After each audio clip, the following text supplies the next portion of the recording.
what's happening, party people? Let's get it rocking. Let me see here. We've got exactly one piece I need to handle here, and we are ready to roll. So let's do that. Slip on these beautiful headphones. Ah, that's better. Okay. Let's see. Well, sitting in the rank numbers of Mythic, despite starting with an 0-2 today just for funsies with that Jund value deck. We tried this out, and let me flip you on over here so you can see what I'm talking about. We started off with a little Jund value today. We thought, yeah, this'll do. You know, this took down a standard challenge. It must be excellent and interesting. And then we lost to a mono red deck that went under us. And then we lost to a 5-color domain deck that just went over us, putting us squarely in the middle, which is not where I want to be. So that ended my love affair with trying to play Jund for the season, basically. I'm just not interested. But I did pull this together, and this is what we're going to mess around with today. We've got Mono-Black Aggro. It is clean, it is simple, it's going as low gets. There are 16 1-drops, there are 10 2-drops, 8 3-drops, and 3 4-drops, and only 23 land. This deck, weirdly, I think I'm like 4-0 with it in Mythic right now. This deck is weird that it works. You don't expect it to work, you don't think it's going to work, and then it just fucking does. I don't know if it's good enough, I don't know if I'm just getting lucky draws, but we're going to get it sorted here. So, if you're watching, feel free to let me know, you know, is there any thoughts on this list, chat? You know, what are you in the mood for? We're going to do a little Duel of Fates tonight with MaxDamage. We're going to test this list out. We're going to take this up against 3 different archetypes. We're going to find out which of these works, you know, like what build of this works. And if you're wondering what the sideboard is doing here with these Duresses and Dread Fugues, Jadar, Ravenman, this is mostly to account for weird things in the format. Like the 4 Wax here are there because Mono-White is a bad matchup from what I understand. And it's the only removal spell in black right now that targets color specific. I would love if they had something for blue and for green, but they don't. Otherwise, I'd be running, like straight up, I'd be running 4-ofs up and down the board on this if I had the ability to for each color. You know, cheap, efficient removal in each color, I'd be down. But they only have it for white. So we put the white one in, and then the rest of this we kind of filled out with the assumption that there are some aggro decks that we're going to take care of in the main. But post-board, if we need to go up against some proper control builds, we're going to want to board out all these cut downs and probably the Infernal Grasps and go into more of this grindy build with Duresses to give us some tempo and Ravenman. I kind of like the idea of a second Ravenman over this Jadar, honestly. I think it's a powerful card in this list, especially in the post-board games against stuff that's a little bit more on the control side of life. So let's dump another one in there, and I'm really unsure if I like Reckoner Bankbuster in this list at all. It feels kind of slow, but I felt like we should have one, potentially. Time will tell. The 2 unlicensed hearses are worth keeping, I think. There are going to be some games where you just need to wreck the graveyard, and we have 4 Trespassers and 2 hearses. So it's a pretty even value train scenario. Anyway, Mono-Black Aggro. It's a thing. I don't know how good of a thing, but we're going to find out. If you're looking for decks that have done well recently, there's the Grixis builds, there's the Jund value builds, Esper Tempo's running around, Blue Jin is running around. Granted, the build for this is probably incorrect on my end. It's not off by a lot, but it's definitely off. And I say this because we can shift a few cards and go to the version of this deck that's been winning more consistently. Personally, I love Invoke the Winds in this deck, but I know that there are people that don't do the hard counters in the main and are more on the spell pierces, the make disappears, doing all that. So there's just different builds to address with that as well. I haven't really figured out what deck, if any, feels dominant. It feels so position based in this meta, right? There's so many options. There's so many different ways to do this, and these mid-range piles keep on going up against each other, and it seems to just come down to positioning and tempo. Like, if you can get to a position where you can snowball your opponent, it's very hard to come back. And we're seeing that especially with these Esper Tempo decks. that have the ability to head on over and play counters in multiple slots, as well as just instant speed blockers. Like, this is a very difficult list to get through. In aggro decks, you gotta get through 4 Denix. That's not easy. It's really not easy to do. This card is a house against aggro decks. So, I don't know. There's just a lot of options, gang, and it is a question of where do you want to go, because a lot of people are still in conventional mono-black with the invokes at the top of the curve and trying to play this grindy game. And I actually don't like that right now for mono-black. My issue with that list versus the one we're going to test out today, this Mono-Black Aggro list, is that other list, I've beaten it twice with this one. Going under it is viable. It's actually not a bad strategy. They have issues. And I don't really understand the appeal of a mono-black deck that you can go over with a number of different routes. You know what I mean? Because Invoke is good, but it's not amazing in this current meta. People have built around it, sort of like they've built around Lily as much as they can. This deck gets to abuse that a little bit more because of the tempo, so that when Lily is coming out and it's one of your top end drops on the curve, it's a little bit different. So, all right, I think we've got we got Max back. So, let's see what we can do here. Head on over and do a little direct challenge. We've already decayed like 10 slots just while we were talking. Boy, that's a bummer. All right.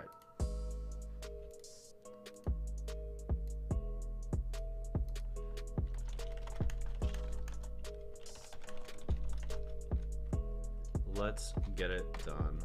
And if you're listening, feel free to hit me up and let me know how the sound quality is right now. I'm not 100% on the current one. I messed with a bunch of different things. So this is a relatively untested sound check right here. And I'm not going to be able to hear it till the replay. So if you're sitting there and you're lurking and you want to be helpful, feel free, because it will be incredibly helpful to let me know how the sound quality is. But in the meantime, let's see if we can get this first game rolling here. This first match, it's going to be Mono-Black Aggro against whatever MaxDamage puts up against us. Monsieur Bandito himself.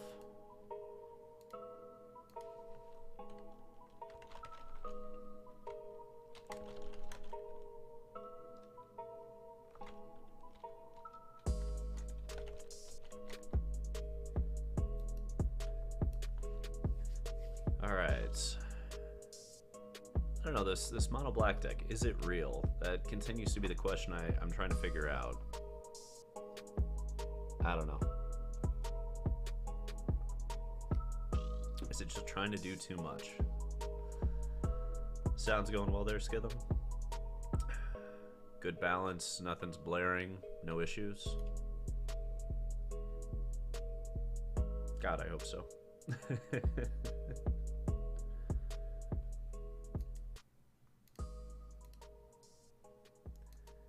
And I think MaxDamage is going to be ready here in a moment. There we are. Alright. First match underway. Streamer showdown just for you. The adoring viewing public.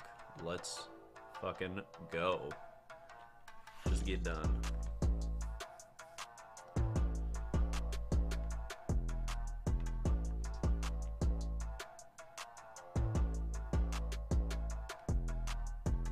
Thank you, Lord Skitham. Your timing is always impeccable, thoughtful, helpful. Appreciate you. Yeah, hand's decent. I can work with this. What we're seeing here is well, beautiful art. Love these. But more importantly, we're seeing a nice curve scenario. Every top deck is still live. Perfect. And in the meantime, we're up against a is it mono-white? Yep, gonna be mono-white, okay. A little intrepid, sure. Oh, we even got the second cut down. Love this for us. Rawr, get him. So the idea here is they play a creature, we cut it down, we move into Graveyard Trespasser, and the tempo is on our side, damn it. Okay, that's annoying as fuck. I don't think we're pushing a cut down in that scenario, much as I want to.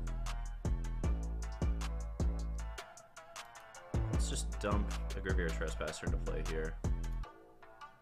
Eat that up. And I think we have to do this in case of Adeline to make cut down relevant. No, because Wedding Announcement's still going to push it. This isn't the trade I want to make, so we're going to hold for a second. Why couldn't you be a 2-2? Why couldn't you just be a little bit better, Cult Conscript?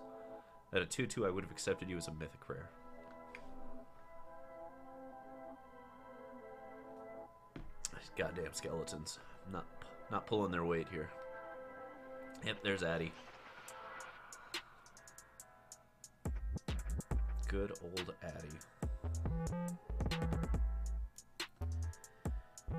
Okay, how do we deal with all of this?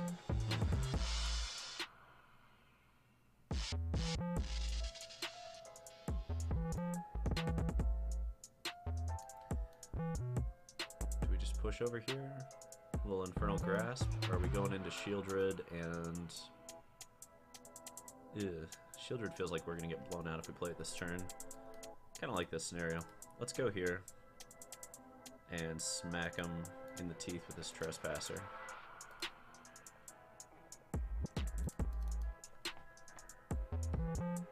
Alright, Mono-White. What you got for this?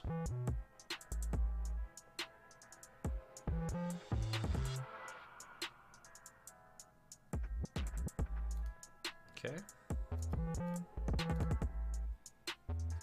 So the issue here is all these are about to become 2-2s. Wedding Announcement's kind of the bane of this deck.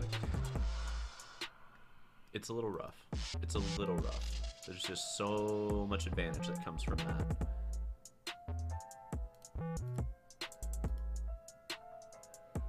I don't think they understand what they're doing here, and I'm very... Well, maybe they do. I don't know. Maybe they just wanted to draw a card that way, but if they'd let it just flip, it would have drawn them another card? I don't know. I'm confused. Let's not think about it. Let's just win games, right?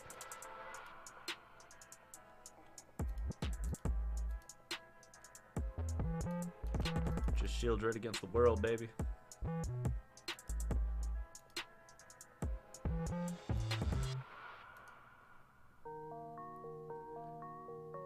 I don't like that. I mean, yeah, we get the 2 damage in, but damn it. Oh, this Welcoming Vampire sitting back here is just brutal. Just brutal. How do you get through it?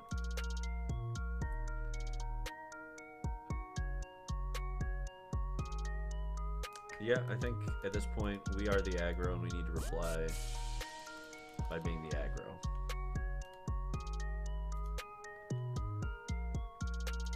Alright, so they block the Trespasser, they take 6, go to 4. We get to draw a card.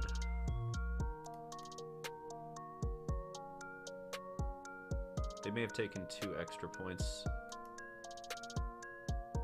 due to Shieldred and not having the upkeep staggered. Wandering Emperor here would be a nightmare. So let's hope it's not that. Oh, there's Nightmare.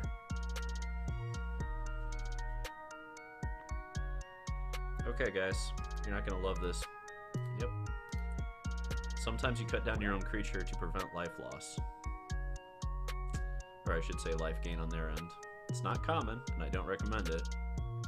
But sometimes in the heat of the moment, it's okay.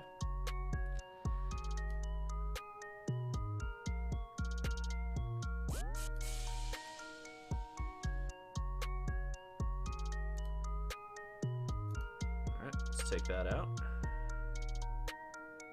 And because we took Shieldred, unfortunately, we can't go into the Takenuma plan with it, which is very unfortunate. I'm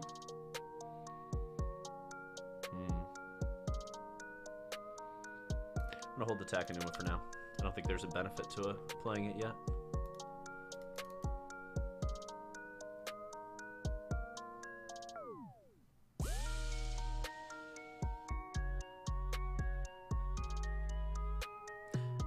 They seem pretty ahead, given what they're trying to do here.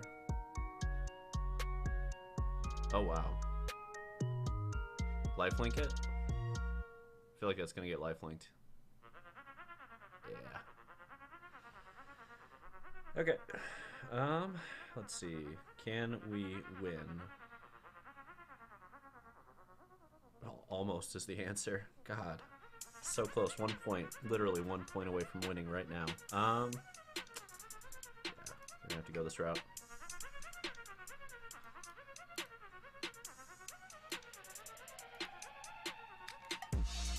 I think we have to kill Elspeth here. It's already getting kind of out of control, but yeah, I think we gotta do it. Do we care about Cult Conscripts? Not really. We have another one anyway.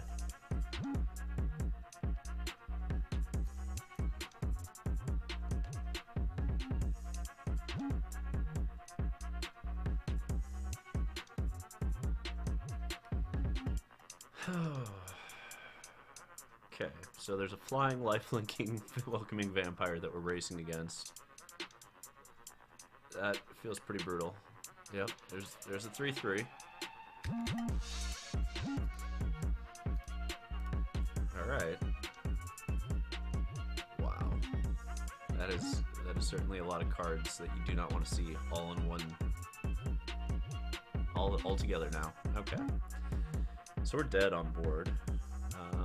They're at 12. That's not gonna do it. Alright. Game 2. Game 2. Let's board in for whack. Sometimes you just have to whack these things. There's also a matchup I don't mind. I think 1 Bankbuster. What isn't good here? Cult Conscript's pretty bad to have an X1 in this matchup. For that reason, 1 Blade of the Oni can also probably go out. And I think that's all the boarding that really needs to happen here. We need to make sure our bigger threats get through, and Cult Conscripts kind of gets nullified by this wedding announcement idea. Yeah, I'm keeping this. This actually curves out really nicely. Remember, this is a 1 mana -4/-4 until, well, forever.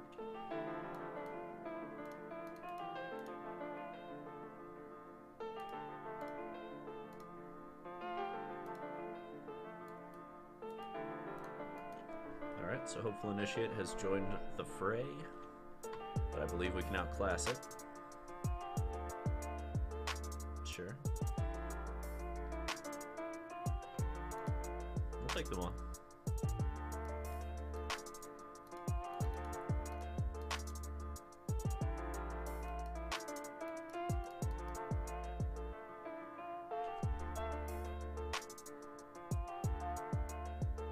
What does white have at a single mana?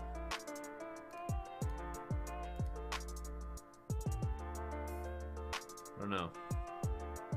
We're gonna move it right along here.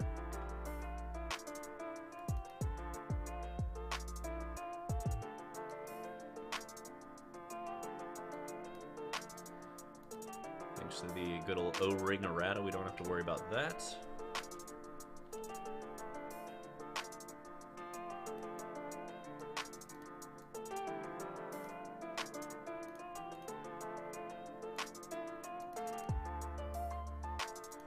Push them into territory where they need to go land Wandering Emperor. Sure. Intrepid isn't really that scary for us. Even if they swing at us for 4 here, we are way ahead because of whack.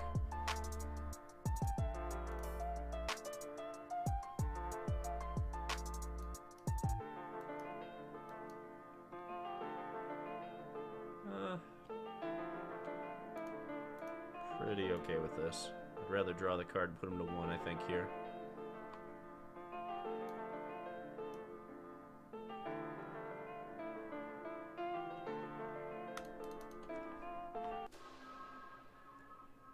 Alright, a 3rd Hopeful Initiate has entered the fray.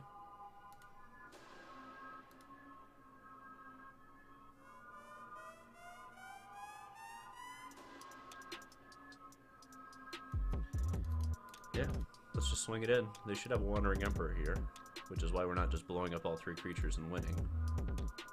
But even if they don't, we have Bankbuster and 3 removal spells, like, we have enough to keep grinding through, so we are doing just fine. Hey, Nerdy Steve, what's poppin'?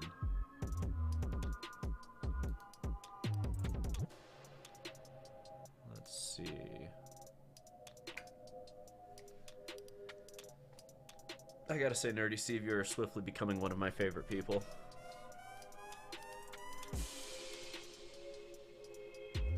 Alright, Elspeth, let's see what you got for us today.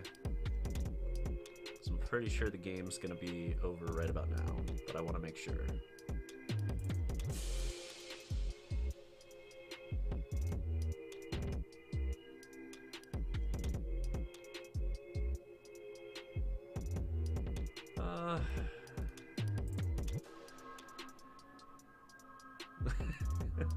I think you're selling yourself short there, Nerdy Steve. Alright, so game 3. We earned it. We get to do it. Good old game 3. No, your energy is just great, Steve. That's one of the things I like about you. You say it the way you want to say it. You got great energy. You got a fun stream. I'm all about that life.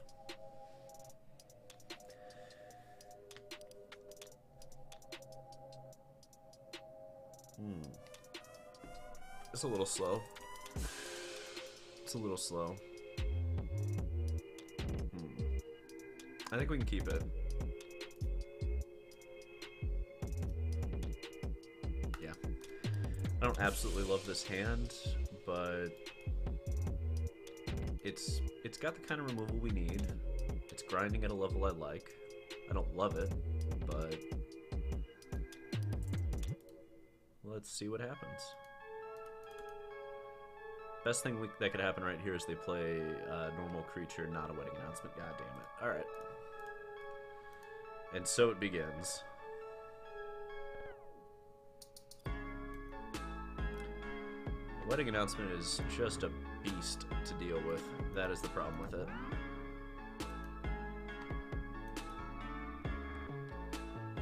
There's a debate here on whether to just dump the Lily, but I think we have to apply enough pressure to force them into awkward scenarios where they have to lose creatures so that Lily doesn't get completely obviated by the wedding announcements. Hey, what's up, Ashley Virgo?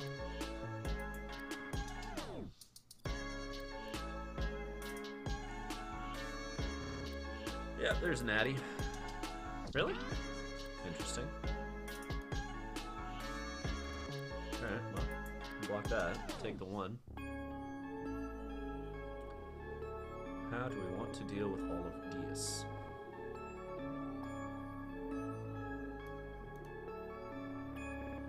So I start it the old-fashioned way, just a little whack-off scenario, you know?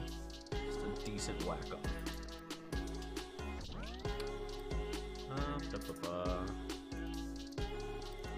Let's do this. Take out that Addy. No Sarah Paragon shit right there.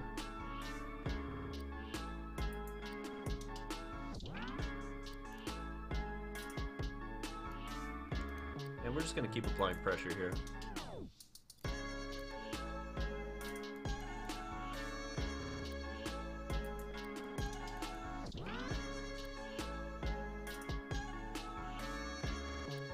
Okay.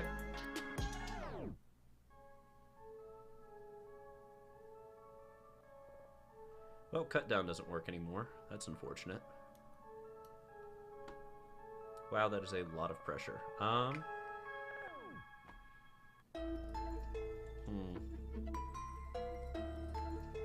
Oh yeah, it's absolutely for you, Dirty Steve. All about that whacking off. Alright. So, critical moment here. We can go with Evolved Sleeper, and that gives us a path to flipping Graveyard Trespassers while also taking out at least 2 creatures, or we can go into the Shieldred scenario and hope that they don't have Destroy Evil. If they have it, it's pretty damning. I think it's Evolved Sleeper here to clear a path.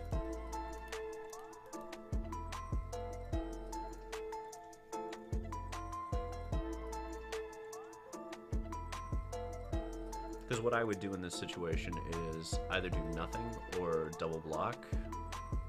There we go. And yeah, it takes our whole turn here, but we do get two of these beefy fucks out while we're also drawing a card. And we also get to flip these feisty little fucking trespassers, which I like.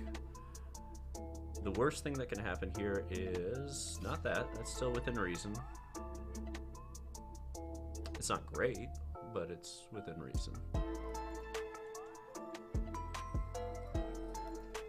Okay, I feel like there's a Destroy Evil sitting in hand, and they're just looking at this Graveyard Glutton like, do I do it or not? Like, Max, what you slow rolling me? I feel like you're slow rolling me here. Yeah, it feels like a slow roll. Okay. So, cut down. Why do you look so awful after this flips and you get these and all the things? No. Christ. Let's see.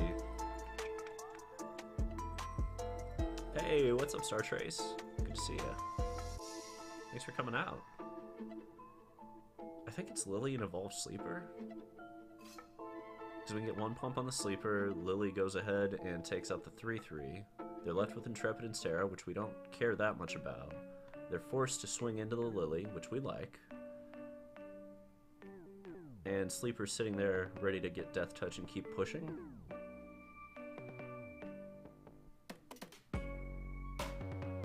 And if for some reason they sack the Intrepid to Lily, we swing a Trespasser to get rid of it. That's not ideal, but...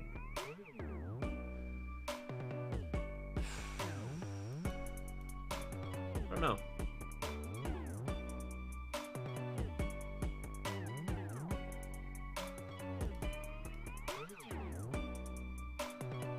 They should sack the 3/3, but I could see the greed saying, like, go get the... just sack the trip. Nope, okay. They did the right play.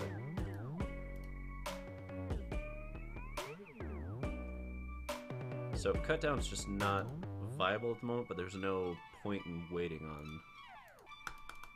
Okay, there is a point on waiting, just in case the Intrepid has to die.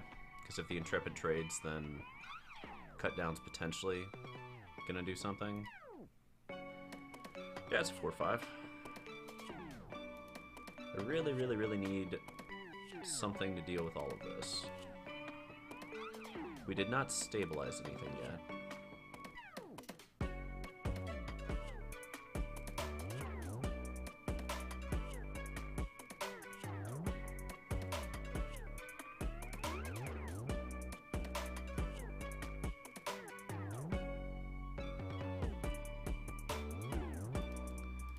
A little awkward, but we gotta go this path.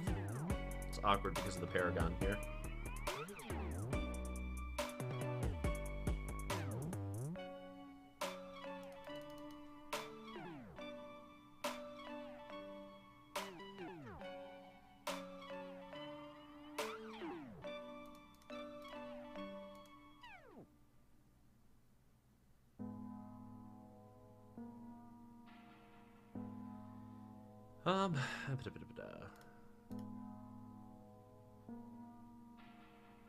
Let's just shuffle this cut down off the Mortal Coil, right?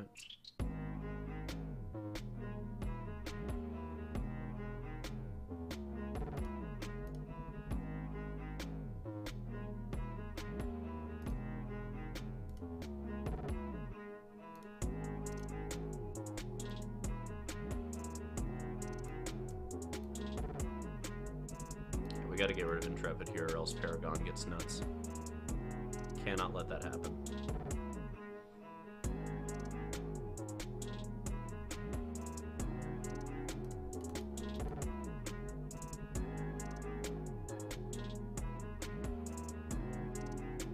Yep.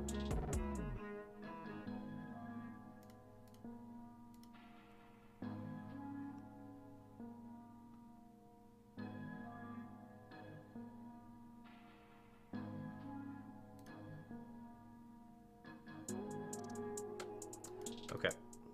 They probably have the second Destroy Evil, but we gotta force it. Shieldred is too critical to not play here. They have it, they have it. Fuck. Okay, that's what we didn't want, was the second one, but... C'est la vie. C'est la vie. Okay. What do they have in hand? Whatever they top decked is the missing link here. Okay. I can work with this. Let's see.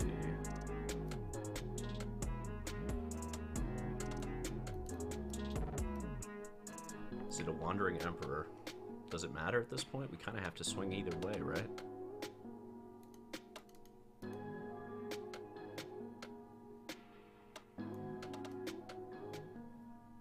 Okay. Down goes the Paragon. Much as Welcoming Vampire can potentially go off, Paragon much more difficult to deal with. There we go.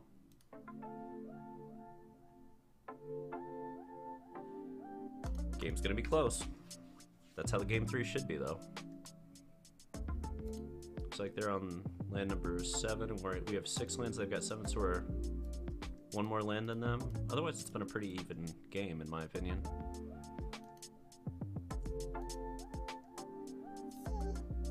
Okay. Take those 2 out of the equation.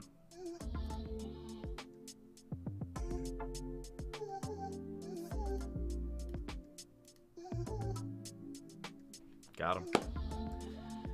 Alright, it was tight. We needed the top deck Infernal Grasp to take care of the Sarah Paragon, and yeah. Match 1 goes to the TheDarkStream. Hell yeah. And we will be ready to run it back here. There's going to be a brand new deck on the other side.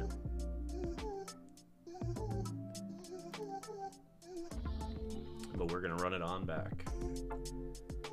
Honestly, do we just need some more hard removal? Do we need Soul Transfer? Do we need Hero's Downfall? Aw, thanks, Max.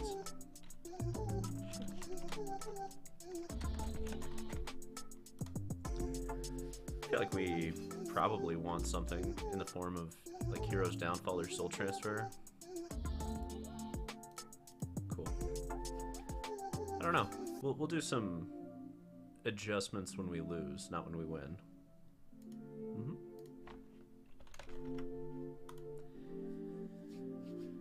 But I feel like we want some more hard removal. You know what I'm talking about there, Steve? The hardest of all the removals. It's the good stuff. Gotta find something.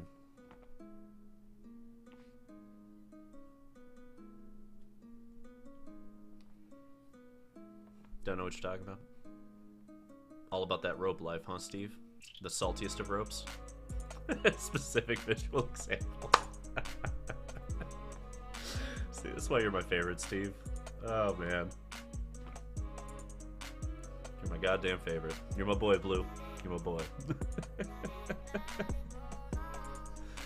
Oh, Christ.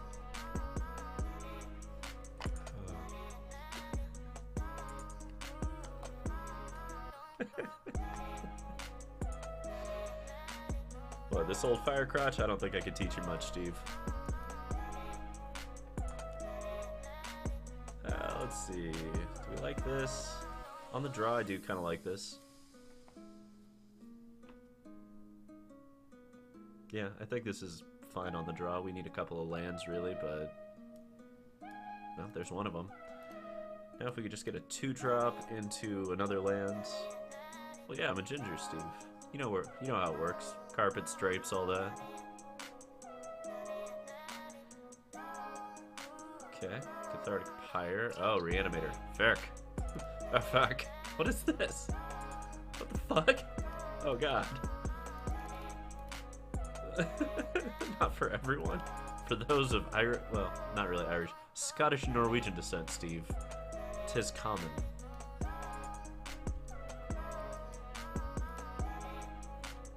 Alright, let's get the thing out of here that we can't let them reanimate, that Titan, and keep swinging.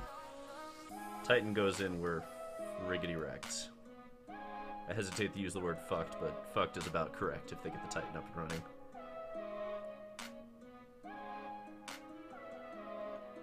Do you dye your beard? Is that what you're trying to say? I don't judge. I don't judge. Nothing but love, baby. Nothing but love.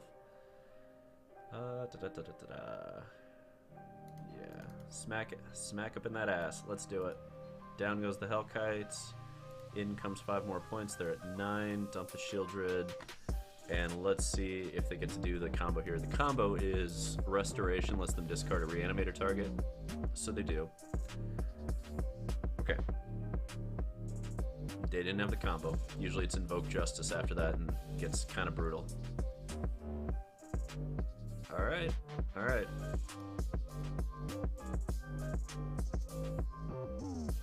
I don't know, do we want whack again? I don't know that we want cut downs in this scenario. Cut down feels kind of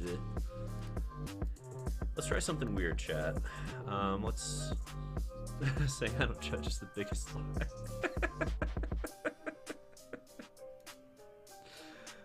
Fair enough. Fair enough. Let's try a different scenario entirely. I'm kind of curious if the Duresses and Ravenman, you put it all together plus a couple of unlicensed Hearse, if that's a viable strategy. So let's go that route and see what happens. What don't we like against them? I don't love Blade of the Oni here. Ravenmans can come for that. Kind of curious. Oh, Christ. Let's see. Bankbuster, no. Whack, maybe postboard. I haven't figured out if we really need that, though. Dread Fugue seems a little aggressive. Really, we just want to take out the ways to reanimate and Fables, announcements, things like that. What do we want for the final 2 slots, though? Because we got to lose somewhere to play these unlicensed Hearses. It might be we just pull a Shieldred in a swamp. We're on the draw. I feel like we can do this on the draw. Let's find out. Let's find out.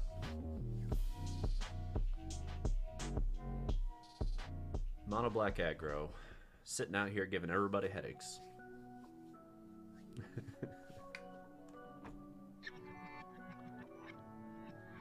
Swear to God, this Widow's Peak is not looking good under these camera and lights. Okay, this curves, so we're keeping it. It has like none of the interaction I'm hoping for, but it fucking curves perfectly. And at a certain point, you keep that when you're an aggro deck, you know? 1, 2, 3 into the foe. Ginge Doggy Dog and Mono-Black is at the dope.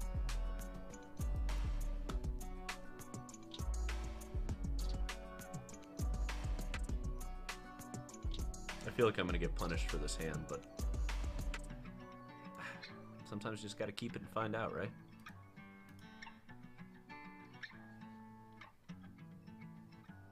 Interesting. Smack him in the teeth. Rawr, Cult Conscript. Go brrr and get him. Get him.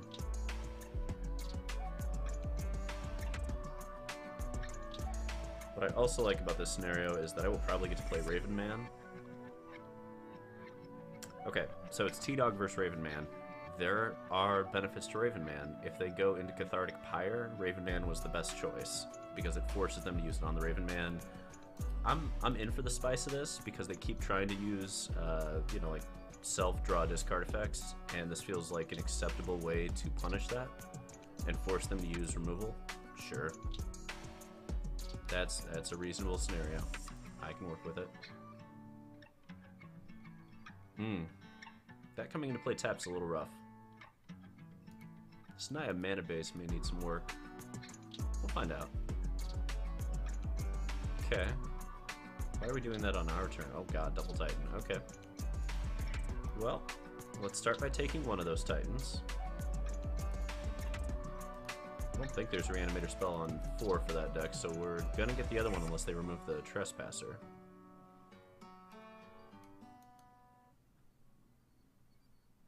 Don't have the removal spell for Trespasser. No! Punished. Okay, if they have land and reanimation, now is the time. But we don't really have a way to deal with that, so we are just going to keep swinging and hope they don't have what their deck is supposed to do. Because if they do, this gets immeasurably harder to win. Okay. Okay, that's not it. We're still in it.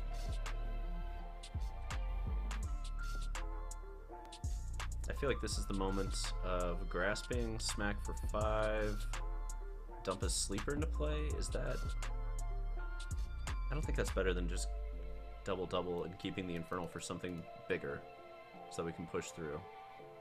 Because if they don't block here, we know we need to grasp it, but if they do block, it's not really that big a deal. We've got backups, and we're still putting points on the board here. You know what I mean? And even if they burn down the house, we have this coming into play with the T-Dog coming out. It feels pretty good as well. Plus they have to take damage from Thran, like every time, forever, and ever and ever. Alright, did you get the Invoke? Invoke's what you need. Invoke's not what you got. A little slow here on these restos.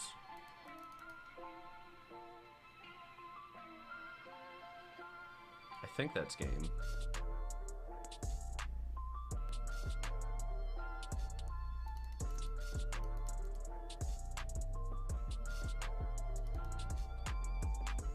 Alright, Impetus is on you to handle. What you got? Sure. Yeah, I was gonna say you have to go down to 5, so them's the games. Alright, Mono-Black so far. Dismantling Mono-White in a close 3 and absolutely wrecking this Naya Reanimator build. Which I kind of wondered if that was going to be the case, because these Naya builds, they try to go under, or over everybody, right? And we just go under them. Let's do one minor piece in the side here and take a look at this. Yeah.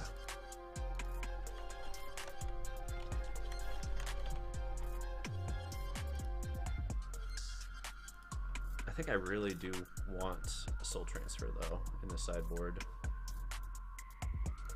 Just one. These Dread Fugues don't really interest me.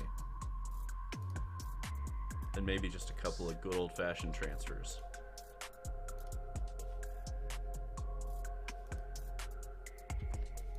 Then again, if we play actual control, are the Infernal Grasps just dead? Eh, probably not. Probably not. They're probably still worthwhile. Alright, let's get back in. Match number 3. The showdown continues.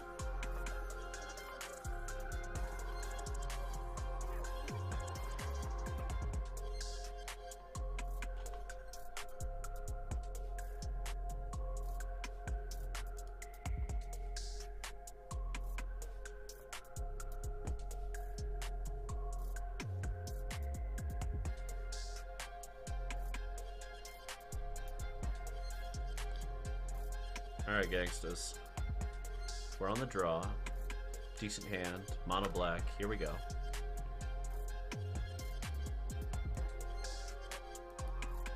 Alright, no more lands ever. We've got all 4 that we need. Really could use a 2-drop here. Nope, land. Got it. It's a little rough. Then again, if they play Rafine here, I feel great. Because we get to cut down if they Rafine. That, not so much. That's pretty brutal. Why couldn't you be Rafine?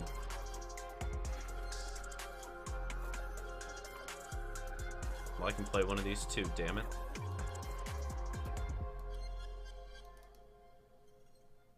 There's a Rafine.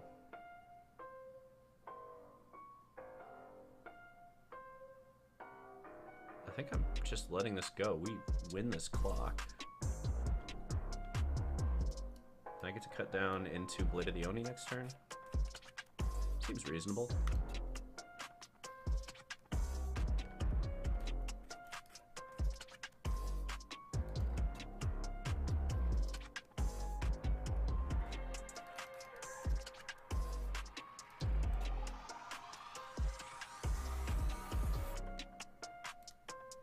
And Shieldred's coming down next turn. Of course, we can always... And yeah, that's the sickest art of Blade of the Oni, that's why we bought it. Yep, another Rafine.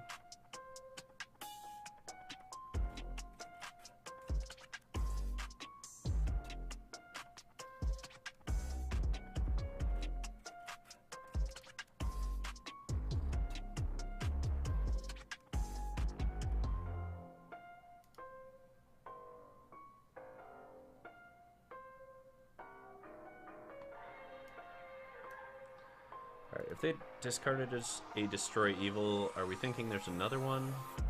Is it Infernal Grasp? Like, what do we think is happening here? We could push Blade of the Oni over, but I don't know that that's the best idea, because if they have a removal spell, it gets really fucking awkward, / we lose the game right then and there. So I think what we're doing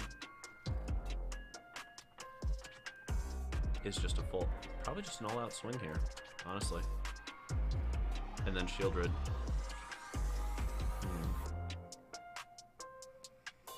What do you have? What do you have?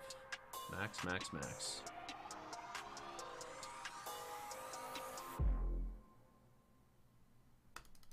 Everything goes.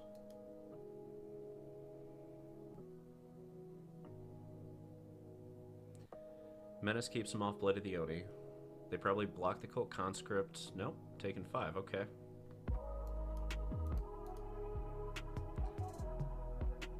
And the point of Shieldred here is mostly that until they kill Shieldred, Rafine prevents them from really swinging, because they're going to take away... Oh, okay, I guess not. Now it's Shieldred v Shieldred. Fine by me.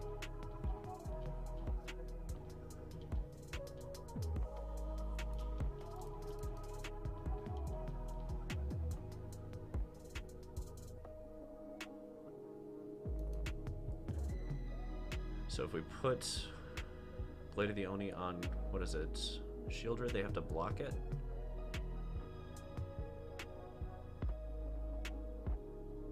Otherwise they trade here, we push there.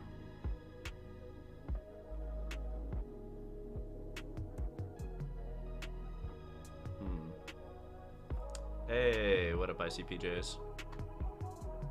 Trying to figure out the line here. I think the line is we equip Blade of the Oni to Graveyard Trespasser and swing. Of course, we do it on our Shieldred. We take out both of their creatures. Okay. This may be incorrect, but I think I've got the line. We push it there. We smack everything. We take out the T-Dog. And we have the W here, I believe. Because it has Menace. So it's got to be a double block.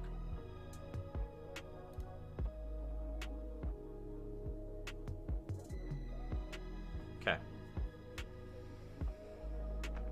I don't love this matchup. I'm just going to say that from the outset. I don't love it. Hey.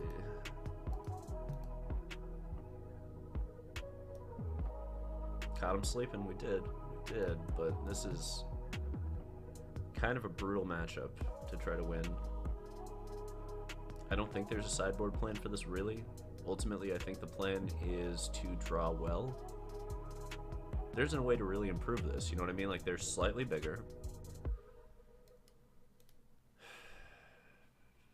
Very efficient, but their mana base leads them to stumble. So we just don't stumble. Yeah, I don't really like the sideboard for this matchup. This isn't, I don't think there's a good way to board this matchup, so I'm not going to worry about it. Cutdown's probably staying in. There's just too many targets it's applicable to between T-Dogs and Rafines. Yeah, it seems reasonable, honestly. Curve them with a little removal.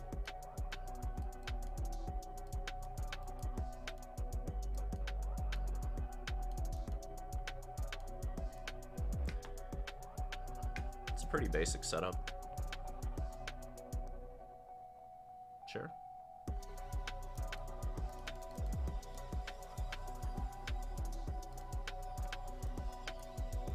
Out comes the blade.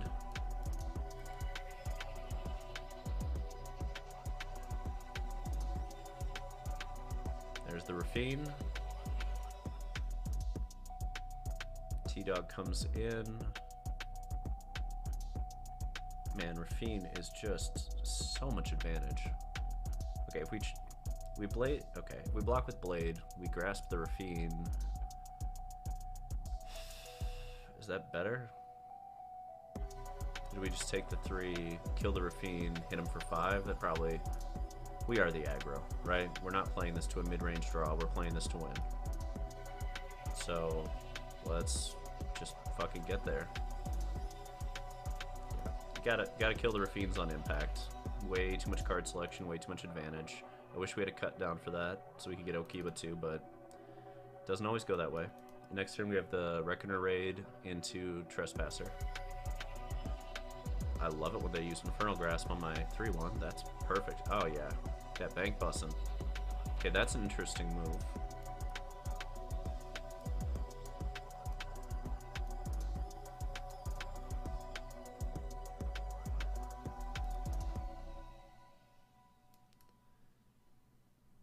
And Sleeper. First Reckoner Raid here. I like Sleeper.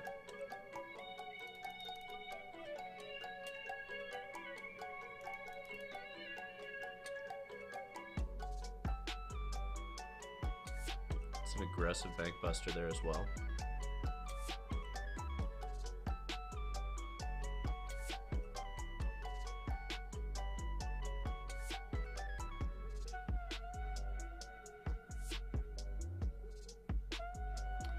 Alright, chat, this is another one of those turns that's kind of critical. We see potential removal being held up here.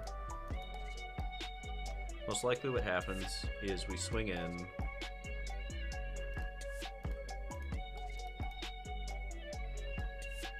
Yeah, okay, I can deal with this.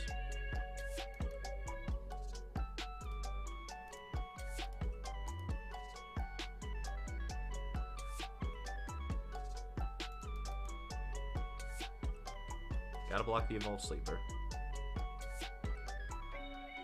Interesting.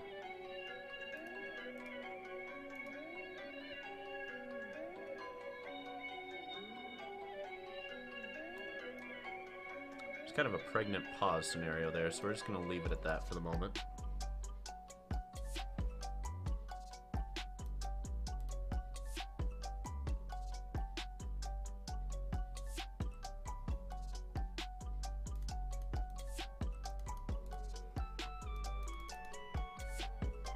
I'm not sure if it was a mistake not to pump, but I didn't want to walk into a cut down. And this felt like a stronger play. Because this is a hell of a lot of things they have to answer all at once. Yeah, I mean, invoke, blow, blow, and then we still win. Yep. Alright. And that is a 50-minute 3-0. Mono-Black doing some damn work.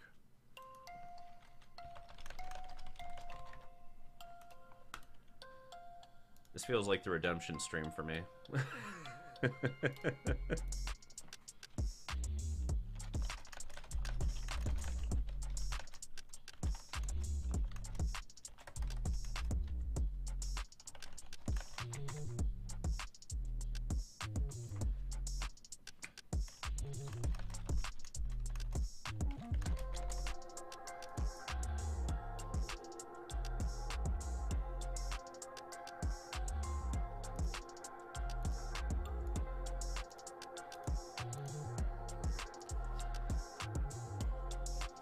How many wins can we, like, rack up with this deck in a row before it finally gets hit by something? Because aggro doesn't work forever, right? For those of you wondering how important the Meat Hook Massacre ban was, I feel like this deck is pretty close to empirical proof that it needed to be fucking banned.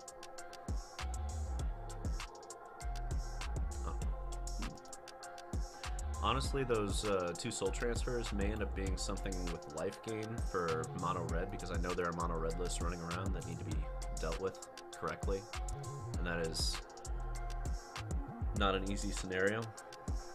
And a little life gain goes a long way there, so we could play like Parasitic Grasp. I don't love it, but it's probably the best option of the ones we have. Oh my god.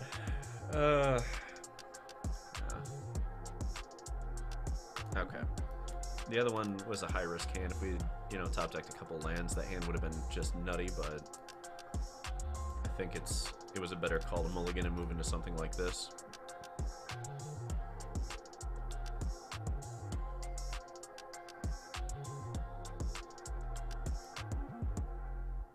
interesting.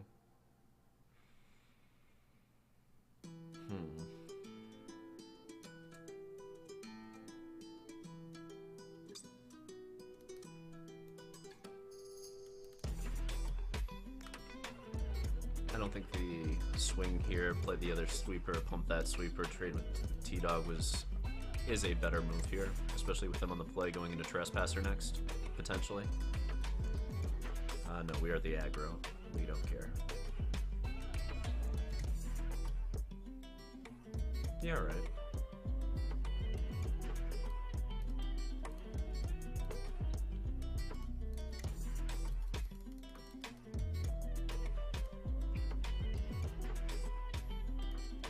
And that is what we call pot committing.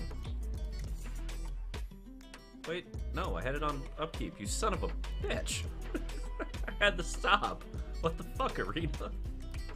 Alright, if I lose this game by 2 points, I call bullshit on Arena there. The stop was there.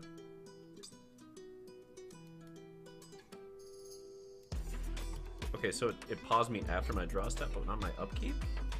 What the fuck? Alright, Wizards. I don't like the way you did that. That bothers me. I'm gonna assume there's like a cut down in hand based on that little flicker over Evolved Sleeper. Oh god, no. That's way worse. Okay. I need a swamp on top right fucking meow. Yep. Okay, that helps. Soren, you're gonna have to die for the cause. My guess is you aren't blocking. I'm okay if you do.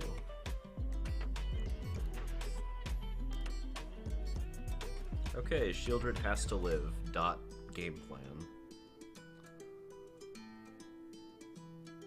It's not my favorite game plan. No, no, no, no, no, no. Okay, that's acceptable? Barely acceptable, but technically acceptable. Because they have to go down quite a bit for that, and they take their whole turn to do it. Puts them to 9.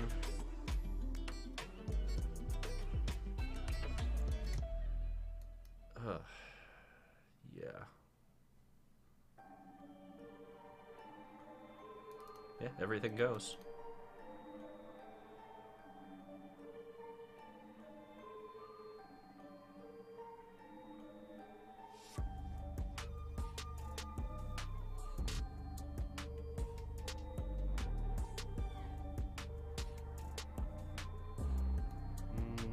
We leave that alone.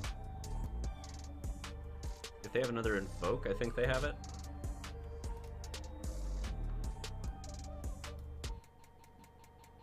But if it isn't an Invoke, I don't feel terrible about this position. Ooh, was that close? Oh my god. Oh my god, that's so close. Okay. Okay. We're not dead. Holy shit, so close.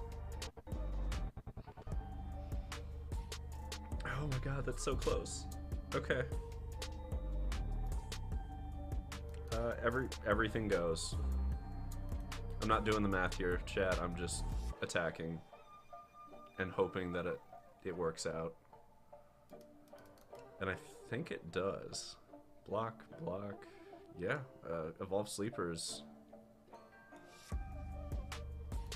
I think they get there. Because we played the land, we get around cut down here. And we get a narrow game one on a mold to 6 and on the draw against a deck that is set up to do quite a lot against us. I think this is another classic example of we're not going to bother boarding. This deck is kind of set up for these scenarios. You just have to trust it. Don't overboard with these decks. Whew. God damn, that was close. It's not every time. It's not every game you get to go down to 1 life multiple times and still drag it out, especially as an aggro deck. Wild.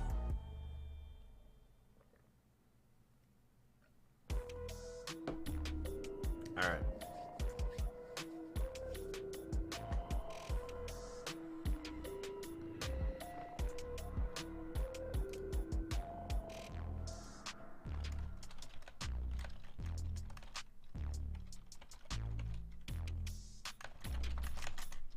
Alright, chat. We are giving you a little prediction to mess around with. We're gonna make it quick. It's only gonna be a minute to submit. Will I win 4 matches in a row? You can predict with your channel points. You probably have quite a few stacked up here. 1 minute to get these predictions in. And if you win, you get to double up your channel points here. You even get to see the opening hand. We're up a game too. Yeah, we'll keep this. Cult Conscripts. Yup. Time to curve him out again. Curve and swerve, baby. Let's do it. Bank bussin'. Alright. Be bussin' them banks. Boy. So because Bank Buster's out, we actually go Okiba and Evolve Sleeper here. Because Evolve Sleeper can get Death Touch and swing through.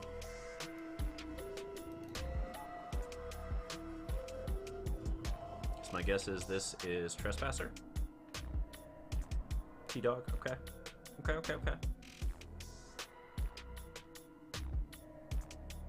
That's aggressive. Color me intrigued. Very aggressive.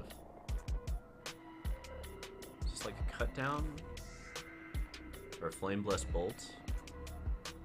Okay, I feel like there's a cut down or a Flame Blessed Bolt. Just kicking it. So let's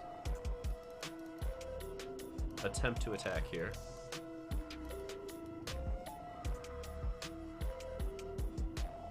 We can't pump the sleeper or else they get to cut it down. So we just say fuck it and wait, but they can't cut it down either. If you cut down right now, Max, it's gonna be embarrassing for you. I apologize if that happens.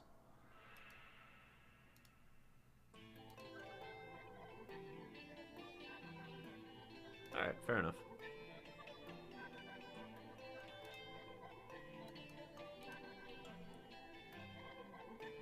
And honestly, I am going to take my own Cult Conscripts out here. The odds of that being relevant are very low, and the 1 life each way is very relevant in this matchup.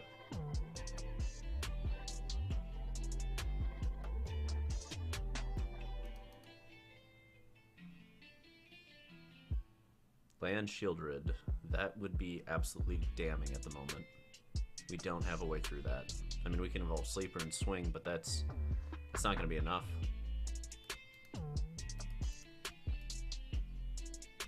Interesting. They let it flip.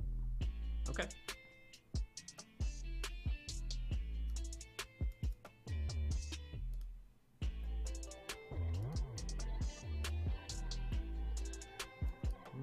I'm just gonna go another one of these. I don't want to walk into too many paths of peril, and this is a lot more difficult to deal with.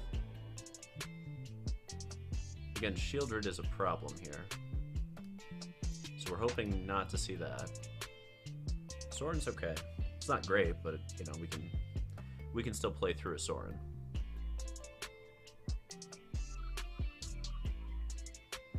Especially when we have this back. That's quite nice.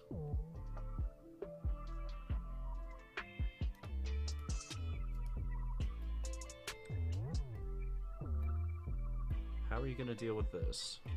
Do you animate the Bank Buster, sack the T-Dog, keep the 2/3 up? Okay. So if we push everything... How do they block?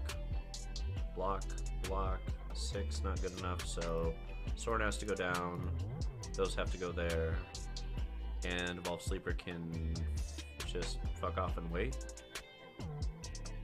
Is that reasonable? I think we have to kill Soren either way.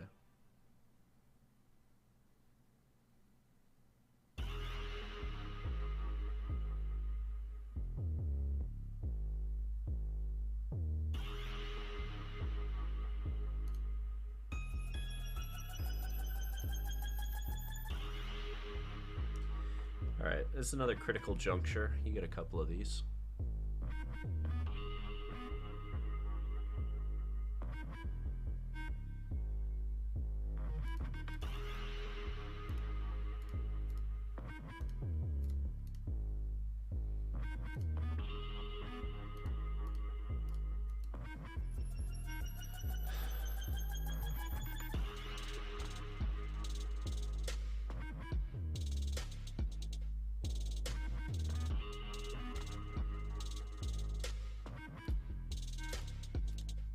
this the sacrificial lamb we trot out to take one of the blocks and then trade there, kill Soren, 4/4 stays, they swing back, kill Lily.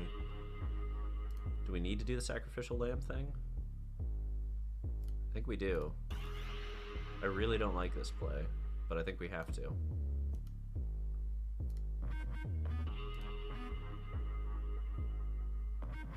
Because this means they have to block the sleeper.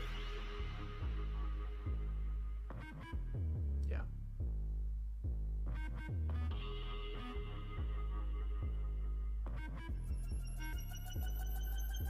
Oh, that was off by 1. Okay. Whoops. My bad. Yep, down goes Lily.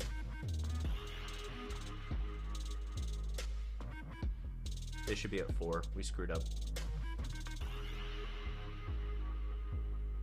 Man, I hate it when I screw up like that. Down goes the house. Okay.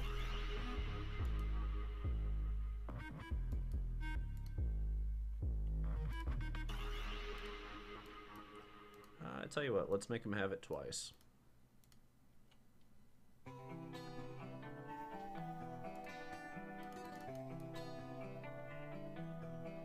What a difference this game would be if they were at 4. Damn. Burn down the houses, huh?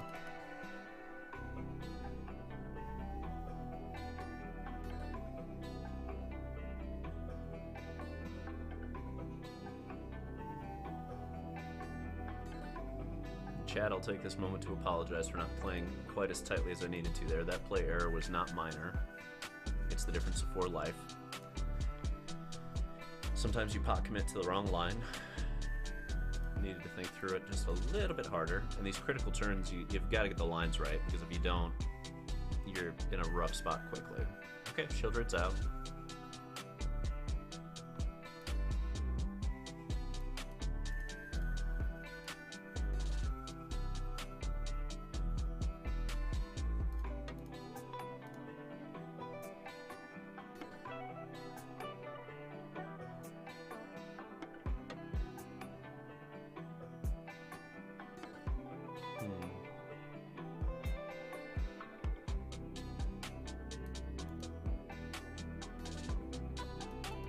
Yeah, we're bringing the heat. The difference of 4 life here is the difference of the game. We lost this one for ourselves.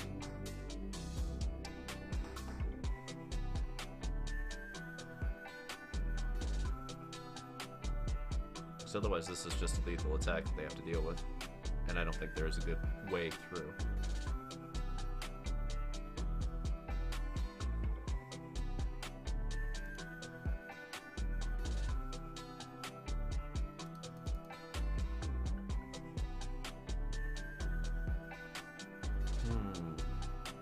Not looking good for the home team. I suppose we could draw an Infernal Grasp. Interesting. Is there another land to go with it, or is this...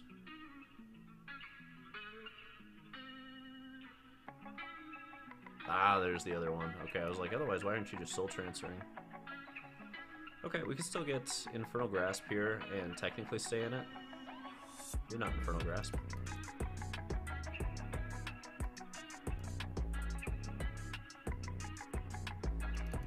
Blitz and swing. Got to keep everything within a certain range. We've got the cut down.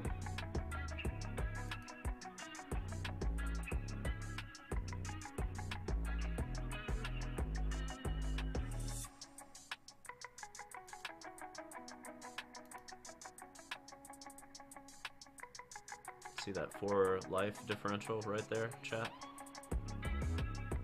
Brutal.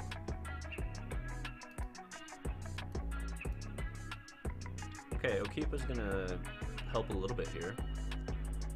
He keeps us within range. We might be able to sneak this one, actually. 3, 2... Oh, it's gonna be close, because we have the cut down. So they get the 2, 3, can't quite crew, so we're okay there. They can't swing the Shieldred. We get to cut down here. We put them to 3, we smack, smack. Ah, we're off by 1. No, chat, no.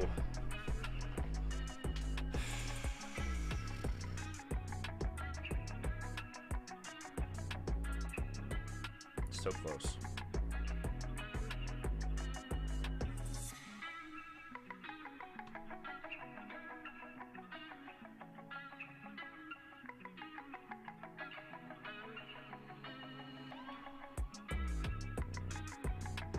That's a thing.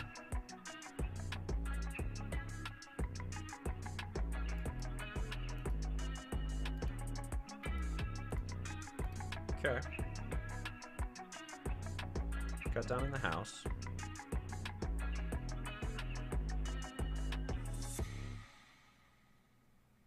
Push T-Dog. Nope, it's gonna be Lily. They animate the Bank Buster and sack it.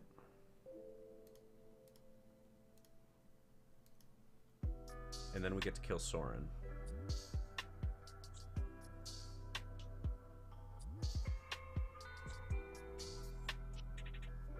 Yeah, they get to gain life off that too, don't they? Brutal. Brutal.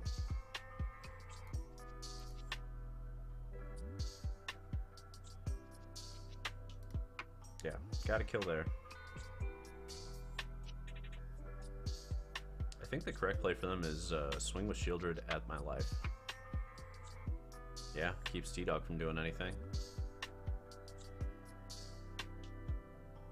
I don't think there's a way through this now, but we're gonna check. Last card, okay.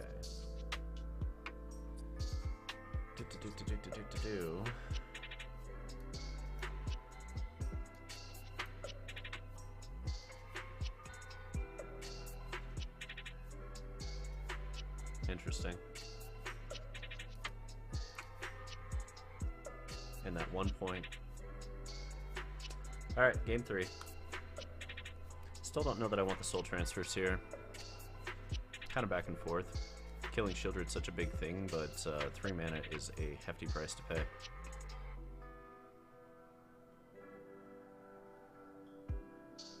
I don't know, chat. Let's find out. Game 3. Yep. This is the magic we came here to motherfucking play. Toss me a land off the top, please, and thank you.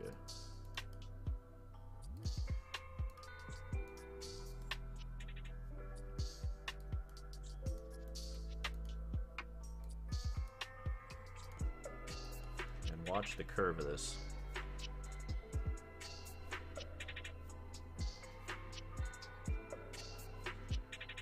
Sure.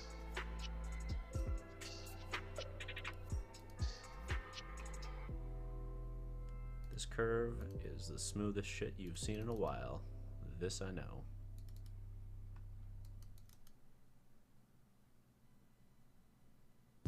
Alright. Bet.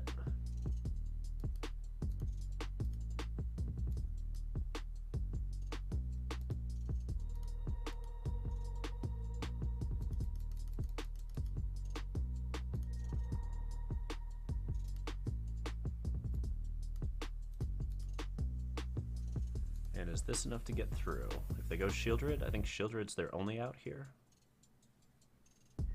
And is that even enough? Fable. Well, we got cut down for that. They've got a removal spell left. Cool.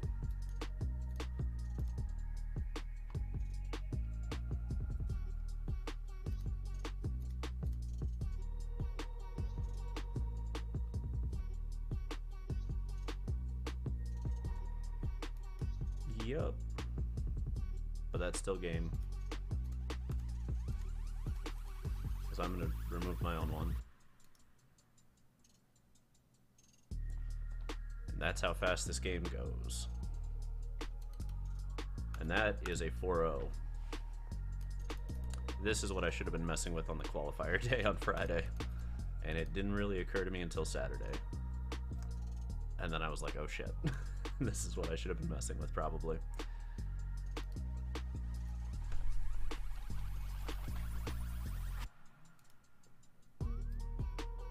This Mono-Black deck is putting on quite the show here tonight, ladies and gentlemen. We are sitting at 4-0. We've beaten 4 different archetypes. Perfect. Let's see if we can get 5. Yeah, it's Mono-Black got to...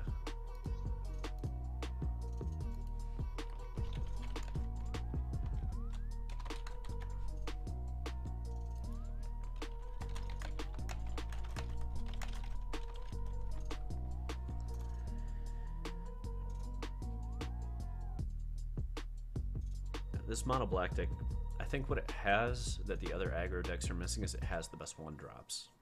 And it kind of has the best 2-drops when you think about it. Like, you get the best removal. You get all the scalable, like you get your Black Figure of Destiny, aka Evolved Sleeper. You get all these pieces that fit together nicely, and you have a mana base that just curves perfectly. There aren't tap lands, there aren't pain lands. Just fucking swamps and 1 Takenuma for spice. And at the top of your curve, your big finale is the best card in black, Shieldred. And as you've seen, they spend so much time answering your early game that if they don't have something left over for Shieldred, it'll take over the game. So, I don't know, maybe black is king for a minute. I'm okay with that. Frankly, I love that this deck exists for the simple reason that I am so sick of these mid-range piles with Wedding Announcements and Fables just running the show. It's nice to find a deck that says, nah, Lily of the Veil is taking this one down. The bad bitch is back, you know?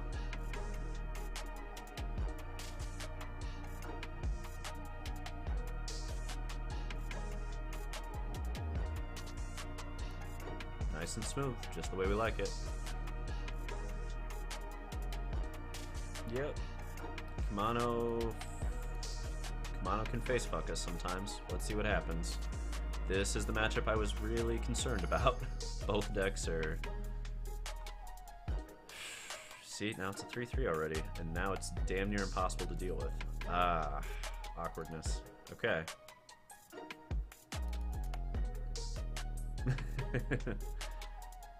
Oh, Nerdy Steve, you're my favorite. I don't know, is the T-Dog a better play than holding up double cut down? It's kind of hard to say. There's something to having the cut down into Lily to deal with this Quirion Beast Collar issue.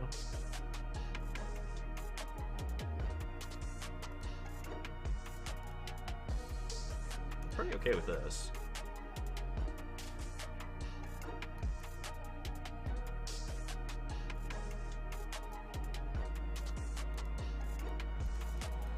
Is Trespass the right move here? I feel like it's cut down, hold up, cut down, but then like Kumano just wrecks us. God damn. Maybe T-Dog was the mistake there. Otherwise we'd have had double cut down into Lily, blow up Quirion Beast Collar.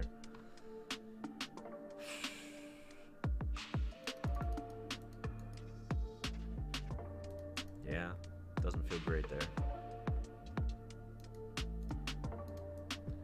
Okay, chat. We're gonna hope for a thing that's unlikely to happen.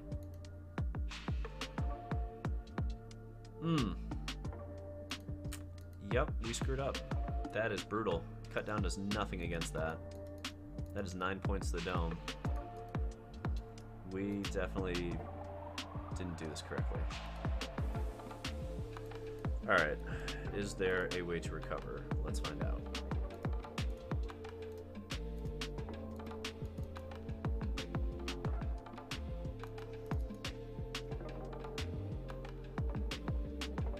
Yeah, it's gonna be a giant ass Stormseeker here. The odds of this working are very low, but damn it, we didn't come this far to give up. We came this far to lose the right way. Okay.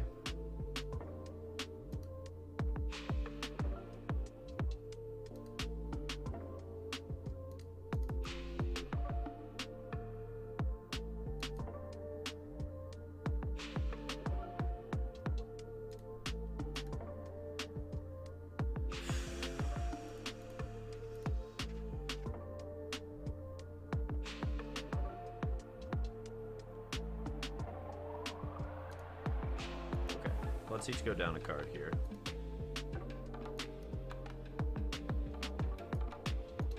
This is going to be a really weird sequencing scenario. Technically, we're still in it. Doesn't look great, but technically.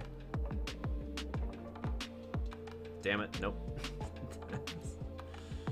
That's the top deck. Oh, got punched to the fucking throat. Alright. Quirion Beast Collar, still brutal. The audacity to imply you're not watching both. Oh, I love it. Alright, this is where I think the soul transfers start making a little bit more sense. Maybe it's this matchup. I don't know, like Parasitic Grasp is a thing, but sometimes these cards just have to get dealt with soul transfer. What don't we like against them is a better question, and I think the answer to that is Blade of the Oni. I could be wrong, but Blade of the Oni feels kind of eh. We can't really lose the Shieldrids.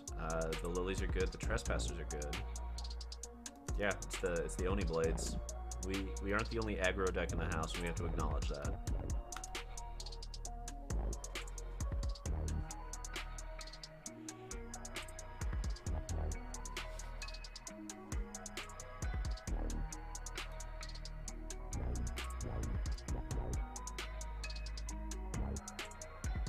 I like this hand a fair amount. We're only one land away from getting where we're trying to go, and in the meantime, we've got some cheap removal and some cheap threats.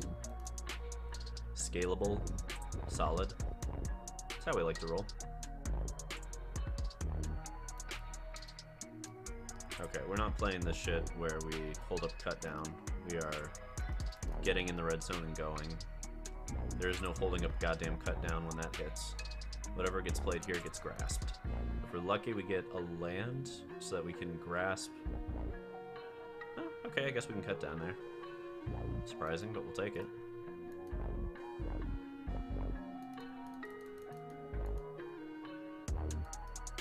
A little Okiba gang Reckoner raid.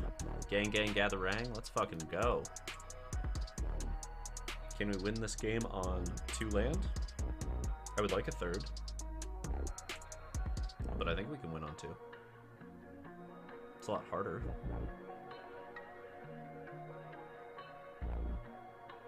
It's a lot of cheap removal. Okay. There's the 3rd.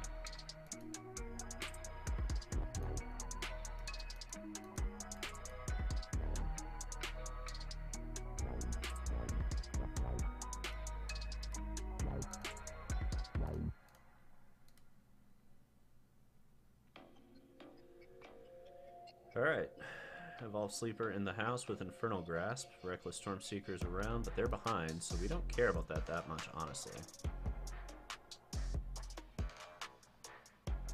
Sure.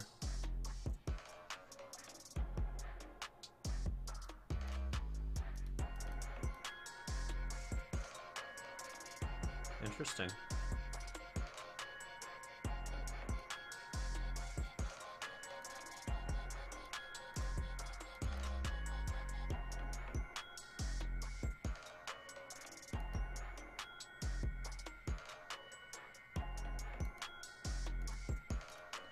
Down goes the Stormseeker.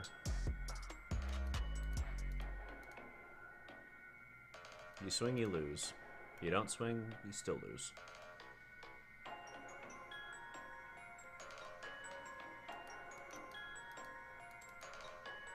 I think it's double block.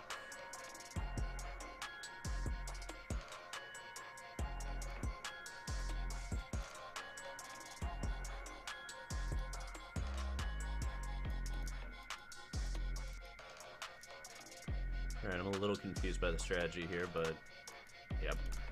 Game 3, they flooded a little bit. Not by a lot, though. That was a pretty minor flood.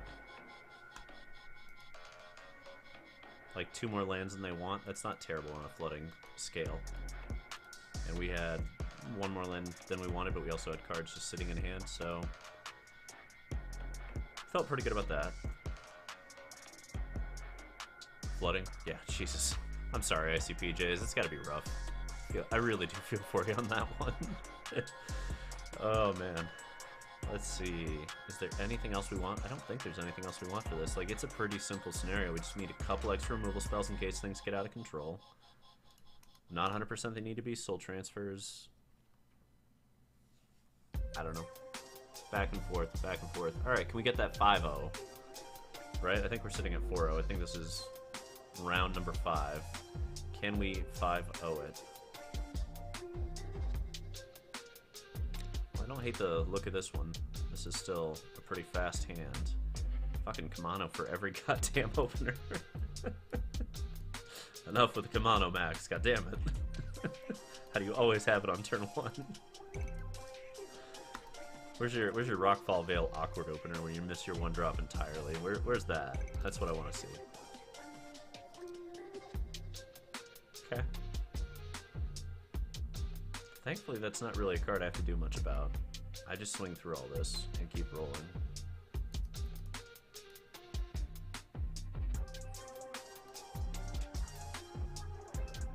I think it's T-Dog here, so that we're mana efficient and we're also not giving up to a Reckless Stormseeker scenario. Like, we want the Reckless Stormseeker to not just auto face fuck us, you know? Gallagreators, okay. I will absolutely block. Yeah, no fucks given. We'll trade even on that.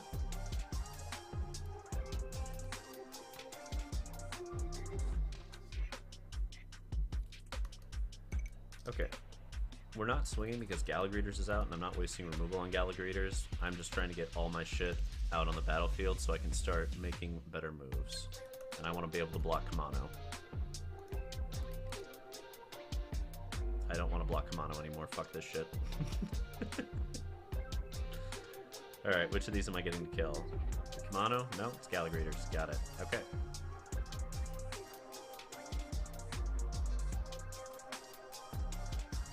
Needed the land for Shieldred there. That's awkward.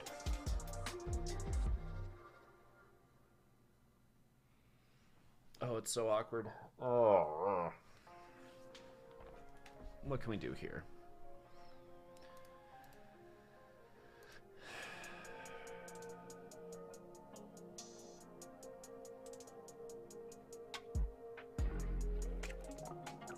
Damn it, damn it, damn it, damn it, damn it, damn it, damn it, damn it, damn it, damn it, damn it, damn it. Yeah, okay.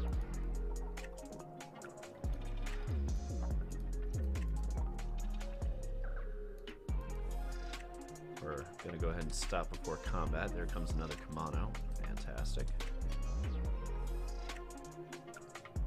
Yep, that's the thing. No more Raiju. It's enough Raiju. No more bad Juju from Raiju. Yep. Guess what has to die? Gotta be the Stormseeker. Oh my god, Shieldred, fuck off. I needed a land to play you, not another one of you. Okay, I hope that last card in your hand is not super relevant or we are losing this match. Because we did not get the Shieldred draw we needed there. Not even a little.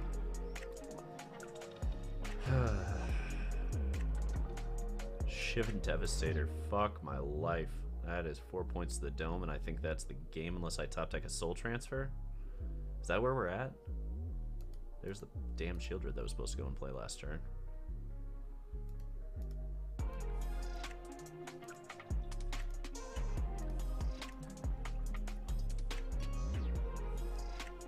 Alright, we finally lost one, chat. 4-1. Gruul. Gruul, Gruul, Gruul. A lot of tempo there. Seen a few different Gruul lists. Does this thing just freeze me? Okay.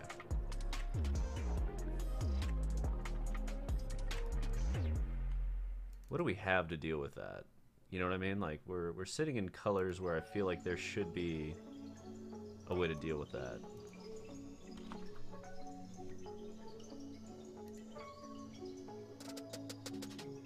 We can play Parasitic Grasps. We can play Toshira Umazawa as well. I don't know that this is good, but we certainly can fucking try it if we want to. But I think Parasitic Grasp is probably the correct call. I don't know. Then we're dealing with a Soul Transfer versus Parasitic. I don't love that argument. Although to be fair, we don't really need the Bank Buster. We can put a Parasitic in there. Are there other life gain cards of value? Menace and Lifelink. Not fucking really, is there? It's a little annoying. Really hoping for something stronger than that. Do we need Henrika's? Ugh. Hey, Max, appreciate you. Appreciate you.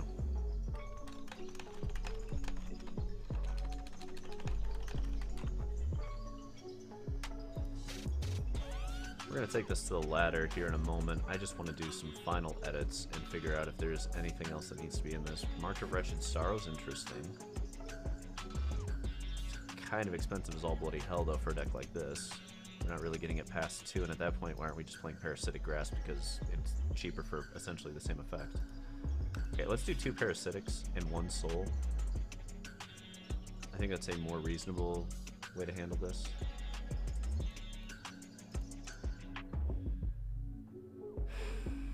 Gauntlet, Knight, no, none of those, no, no, no, no, no, no, no, no, no.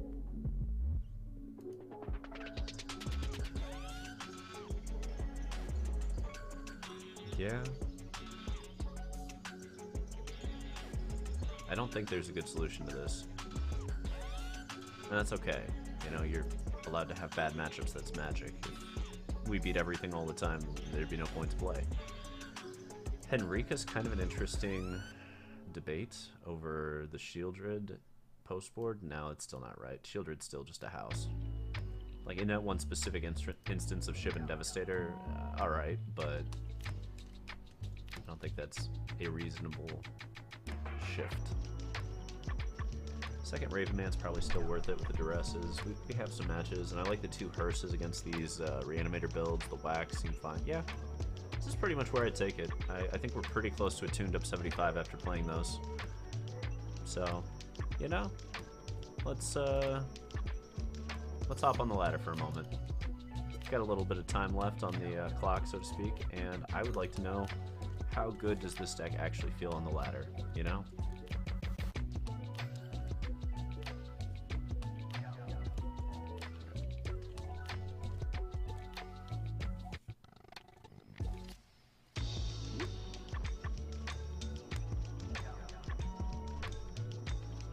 Ah, yeah. Welcome in, welcome in. Welcome one and all to the motherfucking Darkstream.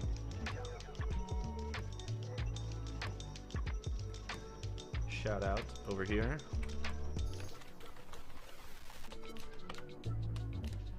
MaxDamage had the other side of that series of 5 we just played. Great deal of fun. Okay, this hand's a little awkward, but I'm kind of curious as to how good it is. Like, we're gonna keep some experimental hands here and figure out which ones are viable. God damn, we just keep drawing lands. It's not great. But we gotta figure out what's viable. Okay. This is my nightmare. We swing. Hey, Max. What up? Okay, so this is kind of my nightmare, but we have to play into it. If they have to make disappear, this is a really, really brutal keep on our part. Ah, if they didn't, we had a good shot, because then we just discard some swamps and keep rolling. Alright, play your Rafine. There we go. Let's cut that down and keep drawing lands for some reason. Where? Why? We get to the ladder and all of a sudden it's just land after land after land? Come on now.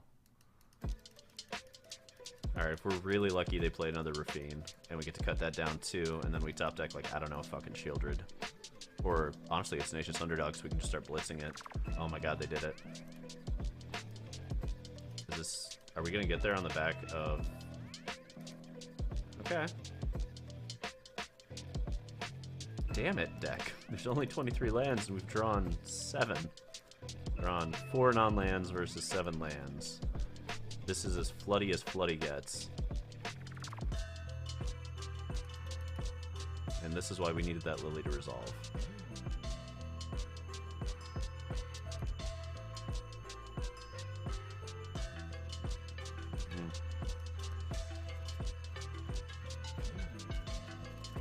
And yes, that was still the right attack. Try to keep the way somewhat clear for these menace creatures. Jesus. Alright. Well.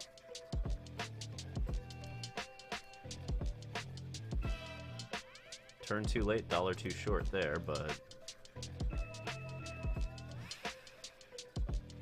we will try to find a path nonetheless. This is the build of Esper that I am most scared of because of Denix. Denix is moderately terrifying for me. Because look how big it is now.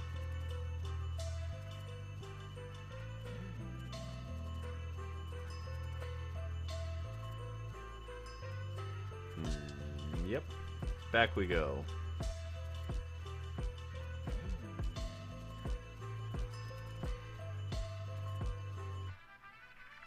We need them to make some mistakes. I think that's where we're at.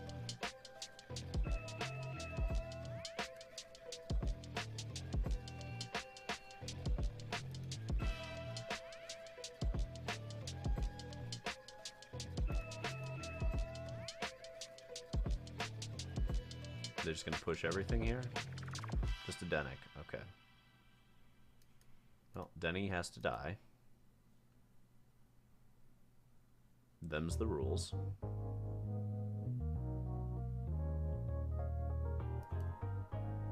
The conscripts come back.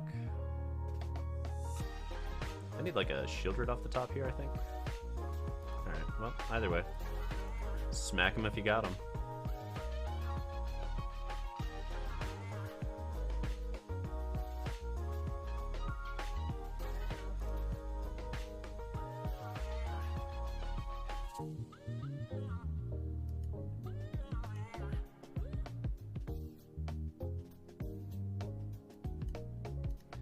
No make disappear for that.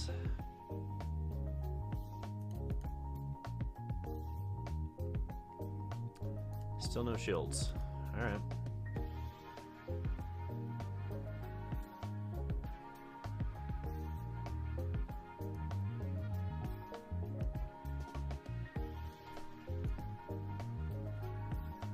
Evolve Sleeper coming in hot.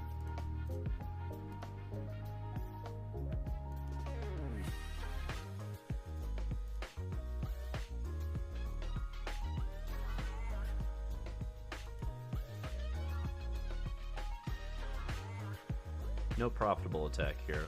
We'll take a moment to deal with this. Evolve Sleeper's not a bad top deck when we have all this mana sitting around. My guess is they go into Wandering Emperor if they can. Okay.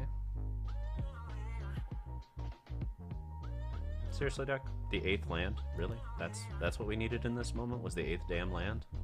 Alright, it is time for Shield Rid. We can steal this fucking game on the back of a Shield Rid right now, and I know it. I fucking know it. Oh my god, it's so close. Can you taste it? That's how fucking close this game is. I can taste it. They're at 1 life. Can we blitz through here?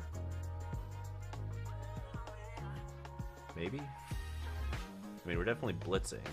It gives them Investigate, though? I don't love that.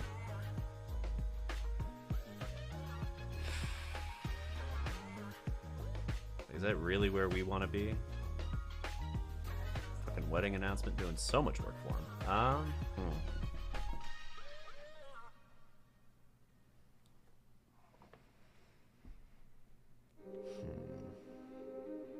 Okay, if Underdog goes in, how close is this? We get to draw, they get to draw. They lose a 2-2. We get to keep blitzing. We could get a Shield Rid though, and that's why we're doing this. Because they have to block it, and if Shield Rid comes down, that's the game.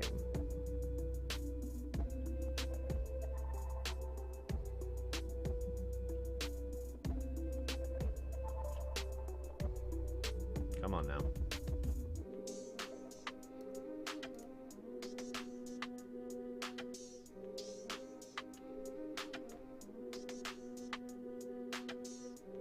If you've got Make Disappear, it's got to happen right now, and you got to sack your Tenacious Underdog to do it, which leaves you open next turn. And that's why we're playing it this way. Okay. Okay. 2 Make Disappears that came in clutch there, but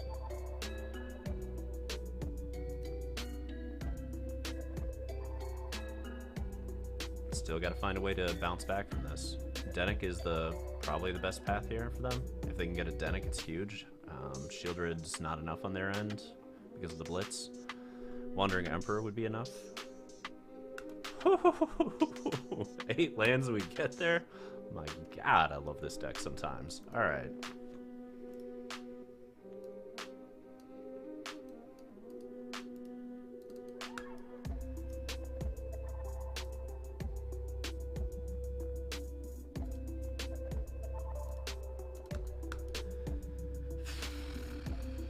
I don't know that we're shifting anything again. This yet again feels like a scenario where if we're boarding, we're overboarding, and there's no reason to overboard it. Like, Cult Conscript's not amazing in this matchup. Is Raven Man really that much better, though? Is Duress worthwhile?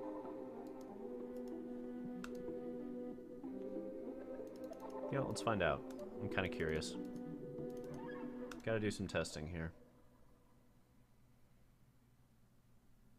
Cut downs have to stay. Blade of the Oni is probably the cut here for the Raven Men. I think we do one T-Dog and one Oni. I kind of like having one of these. It's a spicy late game play. Alright. Also, Rafine turns on Raven Man, which is interesting. So let's see.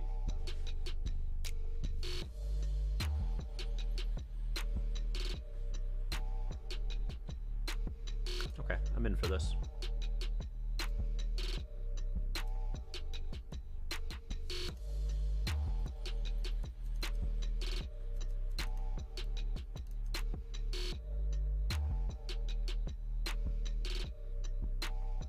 Seems good.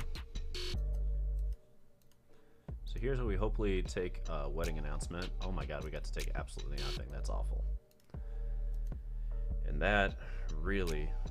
Ugh, that's brutal. We need a land so we can go Lily minus when they play Rafine here. And then we can Infernal Grasp the second one when they play it. Yeah, we need the land. That's where we're at. We need a land right now. Thank you. That is what the fuck I am talking about, deck. That Duress missing was brutal. Turn we had to cast it though, because if they had wedding announcement, that would have been amazing. Interesting, they didn't blitz it. Didn't blitz either of them. That's interesting.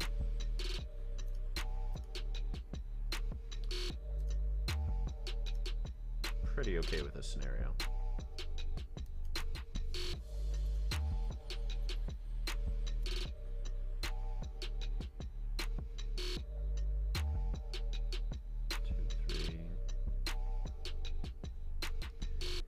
Trying to keep this Evolved Sleeper.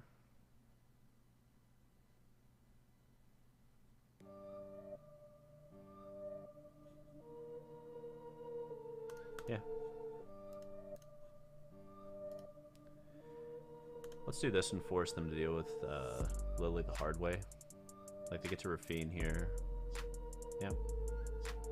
But if they swing...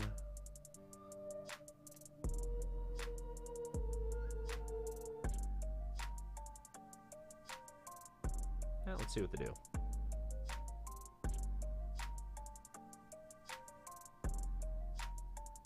Draw, draw, discard, discard.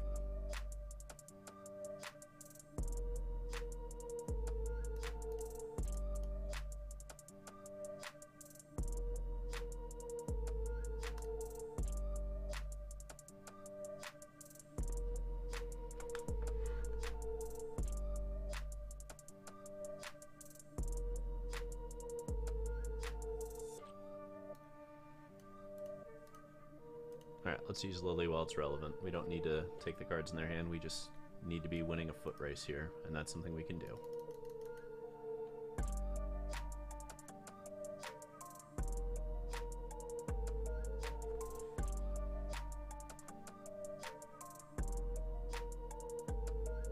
That's pretty good.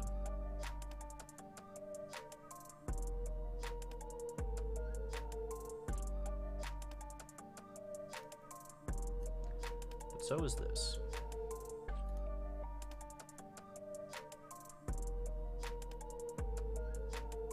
Do you have the removal? Just trespassers? Fine by me. There's no second white source here, so we're going to be able to start smacking.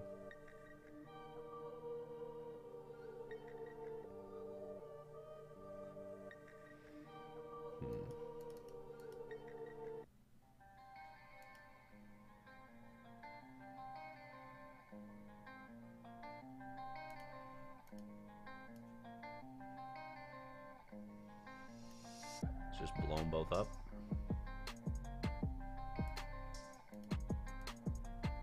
Nah, I think we want the second one.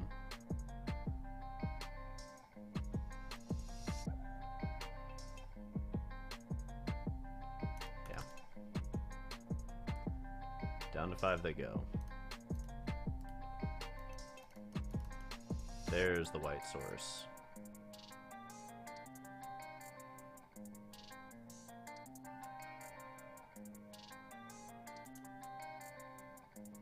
Alright, let's see if we can get the blowout here.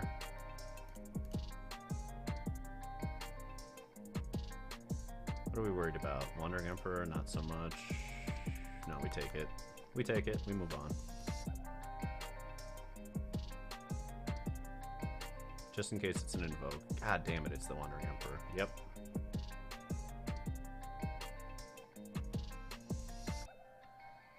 Alright, let me see if I can do this math correctly. Okay, we grasp our creature, they don't gain the life, they're at 5. Then we grasp their creature, we smack in. Not quite enough.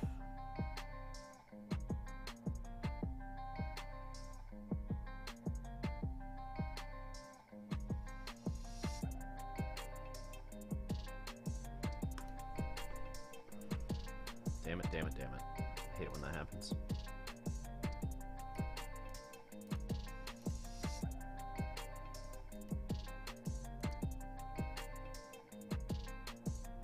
Alright, let's take it down to top decks. And we still have a removal spell in hand.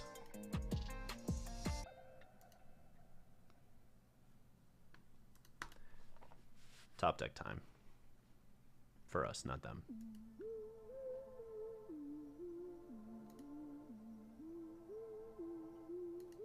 That's a pretty fucking great top deck.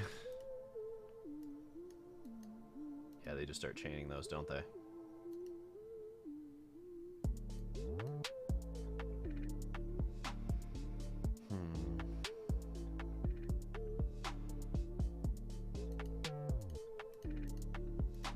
Gotta do it.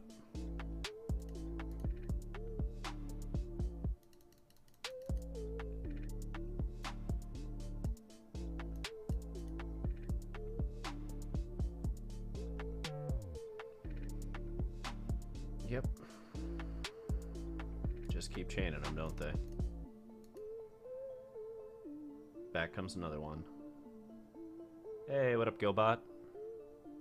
Ah, no worries. We went 4 and 1. That duress is useless. Well, let's keep them from going into Trespasser as we continue this back and forth. 4 and 1 against MaxDamage. It's a tight set.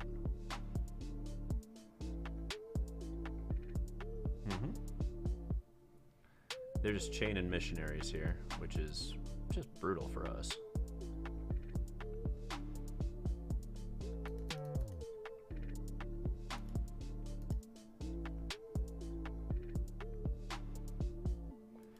We got rid of all the other targets, which is nice.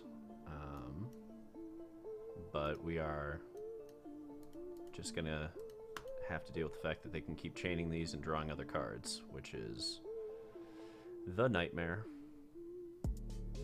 Yep. And we just keep drawing swamps. Okay. So these duresses did not come in handy. They have a few too many creatures. Yeah. Oh, it was a ton of fun. Ton of fun. All about that.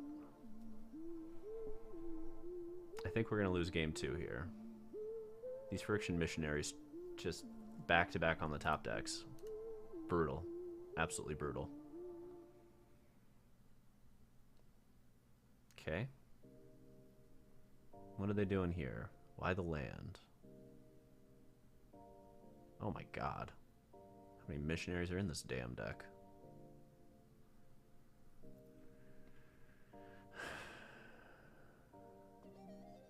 Yeah, there's no way through this.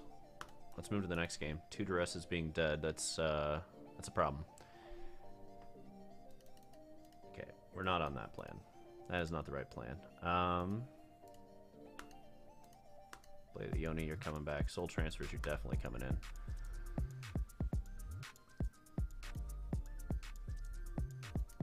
I think they might have enough humans for this plan. Yeah, Parasitic Grasp I don't hate here.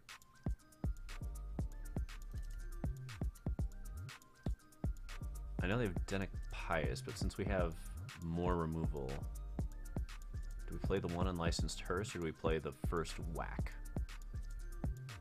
We just trying to whack them, or are we trying to do a little Hearse action here?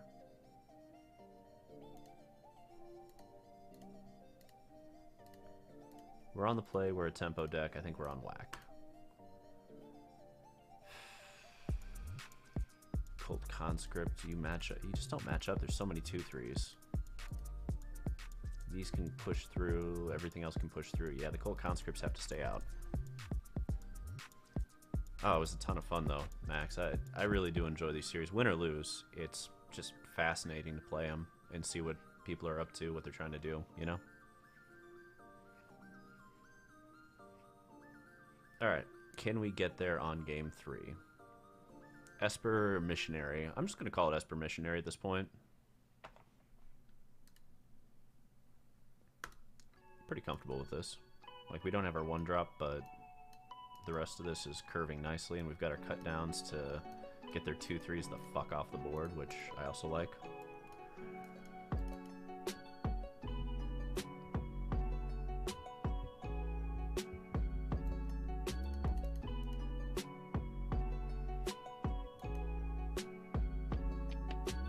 We're doing Blade instead of Trespasser here, I think. 6 to 1.5 dozen the other. Yeah. Let's just keep cut down up so we can go cut down into Trespasser, because they're going to counter this. Like, make disappear is happening right now. Yep. And if they're going to make disappear that, we just want cut down to stay. It's a little awkward if they have Rafine, but if they have, sure, wedding announcement's a thing.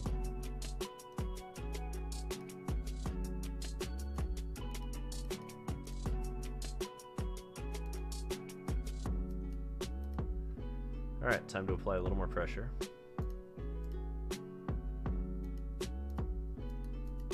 We need to not draw more lands. I'm kind of debating taking this back down to 22 lands.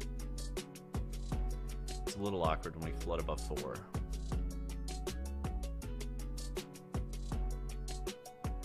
You know, like that. Alright. We're swinging into Wandering Emperor, I realize that, but we are also an aggro deck that has to play that way.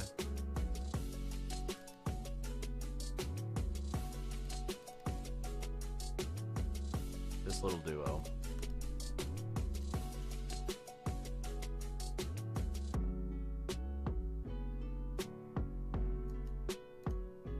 Let's just cut that down and move on.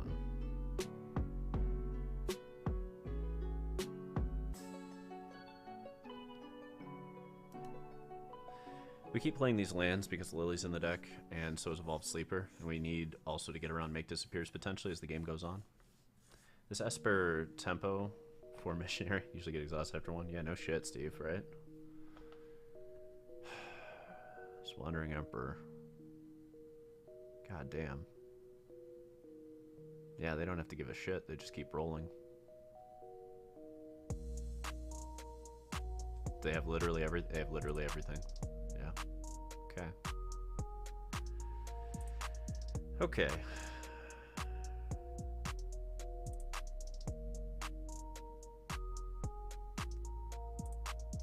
Well, chat, this is somewhat the nightmare.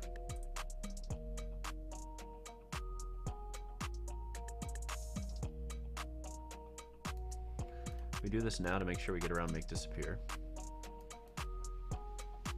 I don't love giving away the extra information, but getting countered there is the end of the game, so since we need it to continue, we gotta go this way. Yeah, that's pretty good.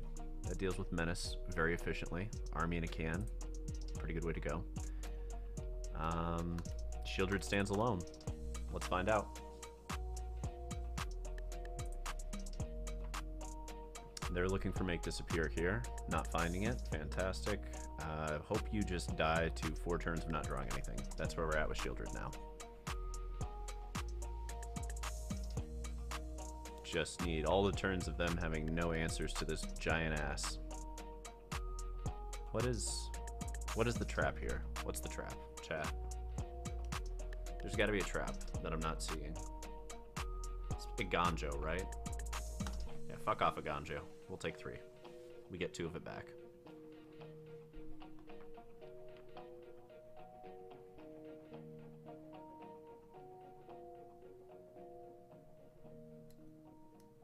And chat, what you get to see here is me just sit my ass down and say, you have to deal with Shieldred.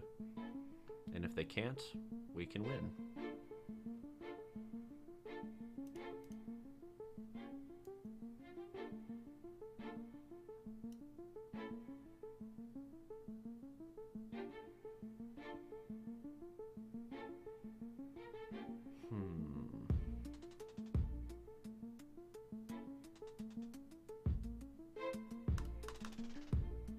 Gotta stem the tide.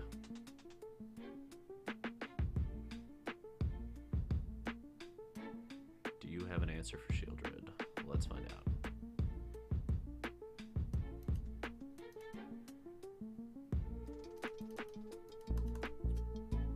So they can do 10 points, so we are gonna block here. They get to a Ganjo, we get to play the next Shieldred. They're putting us in a rock and a hard place here.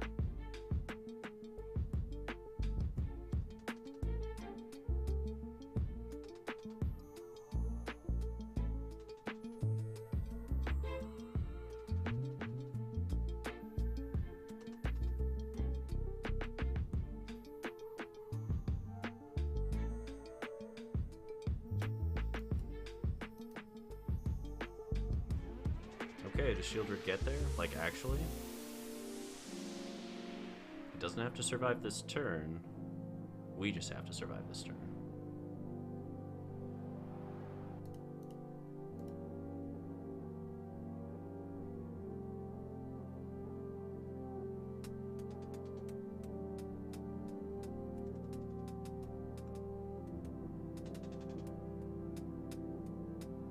Okay, chat, this is what we call winning, and it feels really, really good. Let's start with the fact that we win on this basis, and then let's end it with the fact that we win on that basis. Ah, feels so good. Clink. Got there. Played that one to a fucking T, chat. Shieldred stands alone. G to the motherfucking G's.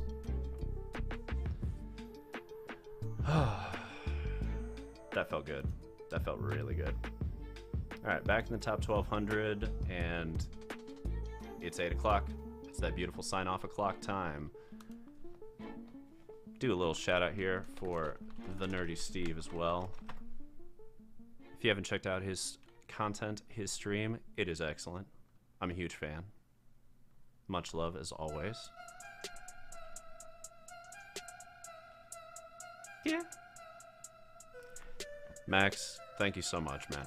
Honestly, it's just a lot of fun doing this with you on Tuesdays. Oh, Steve, everybody watches what you do on OnlyFans. Or is it called OnlyMans? I'm not really sure. Alright, I feel like Hollywood Pizza's gotta be out there, right? I'm pretty sure he streams on these nights. I feel like we should give him a little love. Show him a little pizza love, right? Let's double check. Make sure Hollywood's out. Oh yeah, Hollywood's out there. Let's raid out Hollywood. You guys all ready? Raid train it up? Let's go say hi to Hollywood. I fucking love doing that.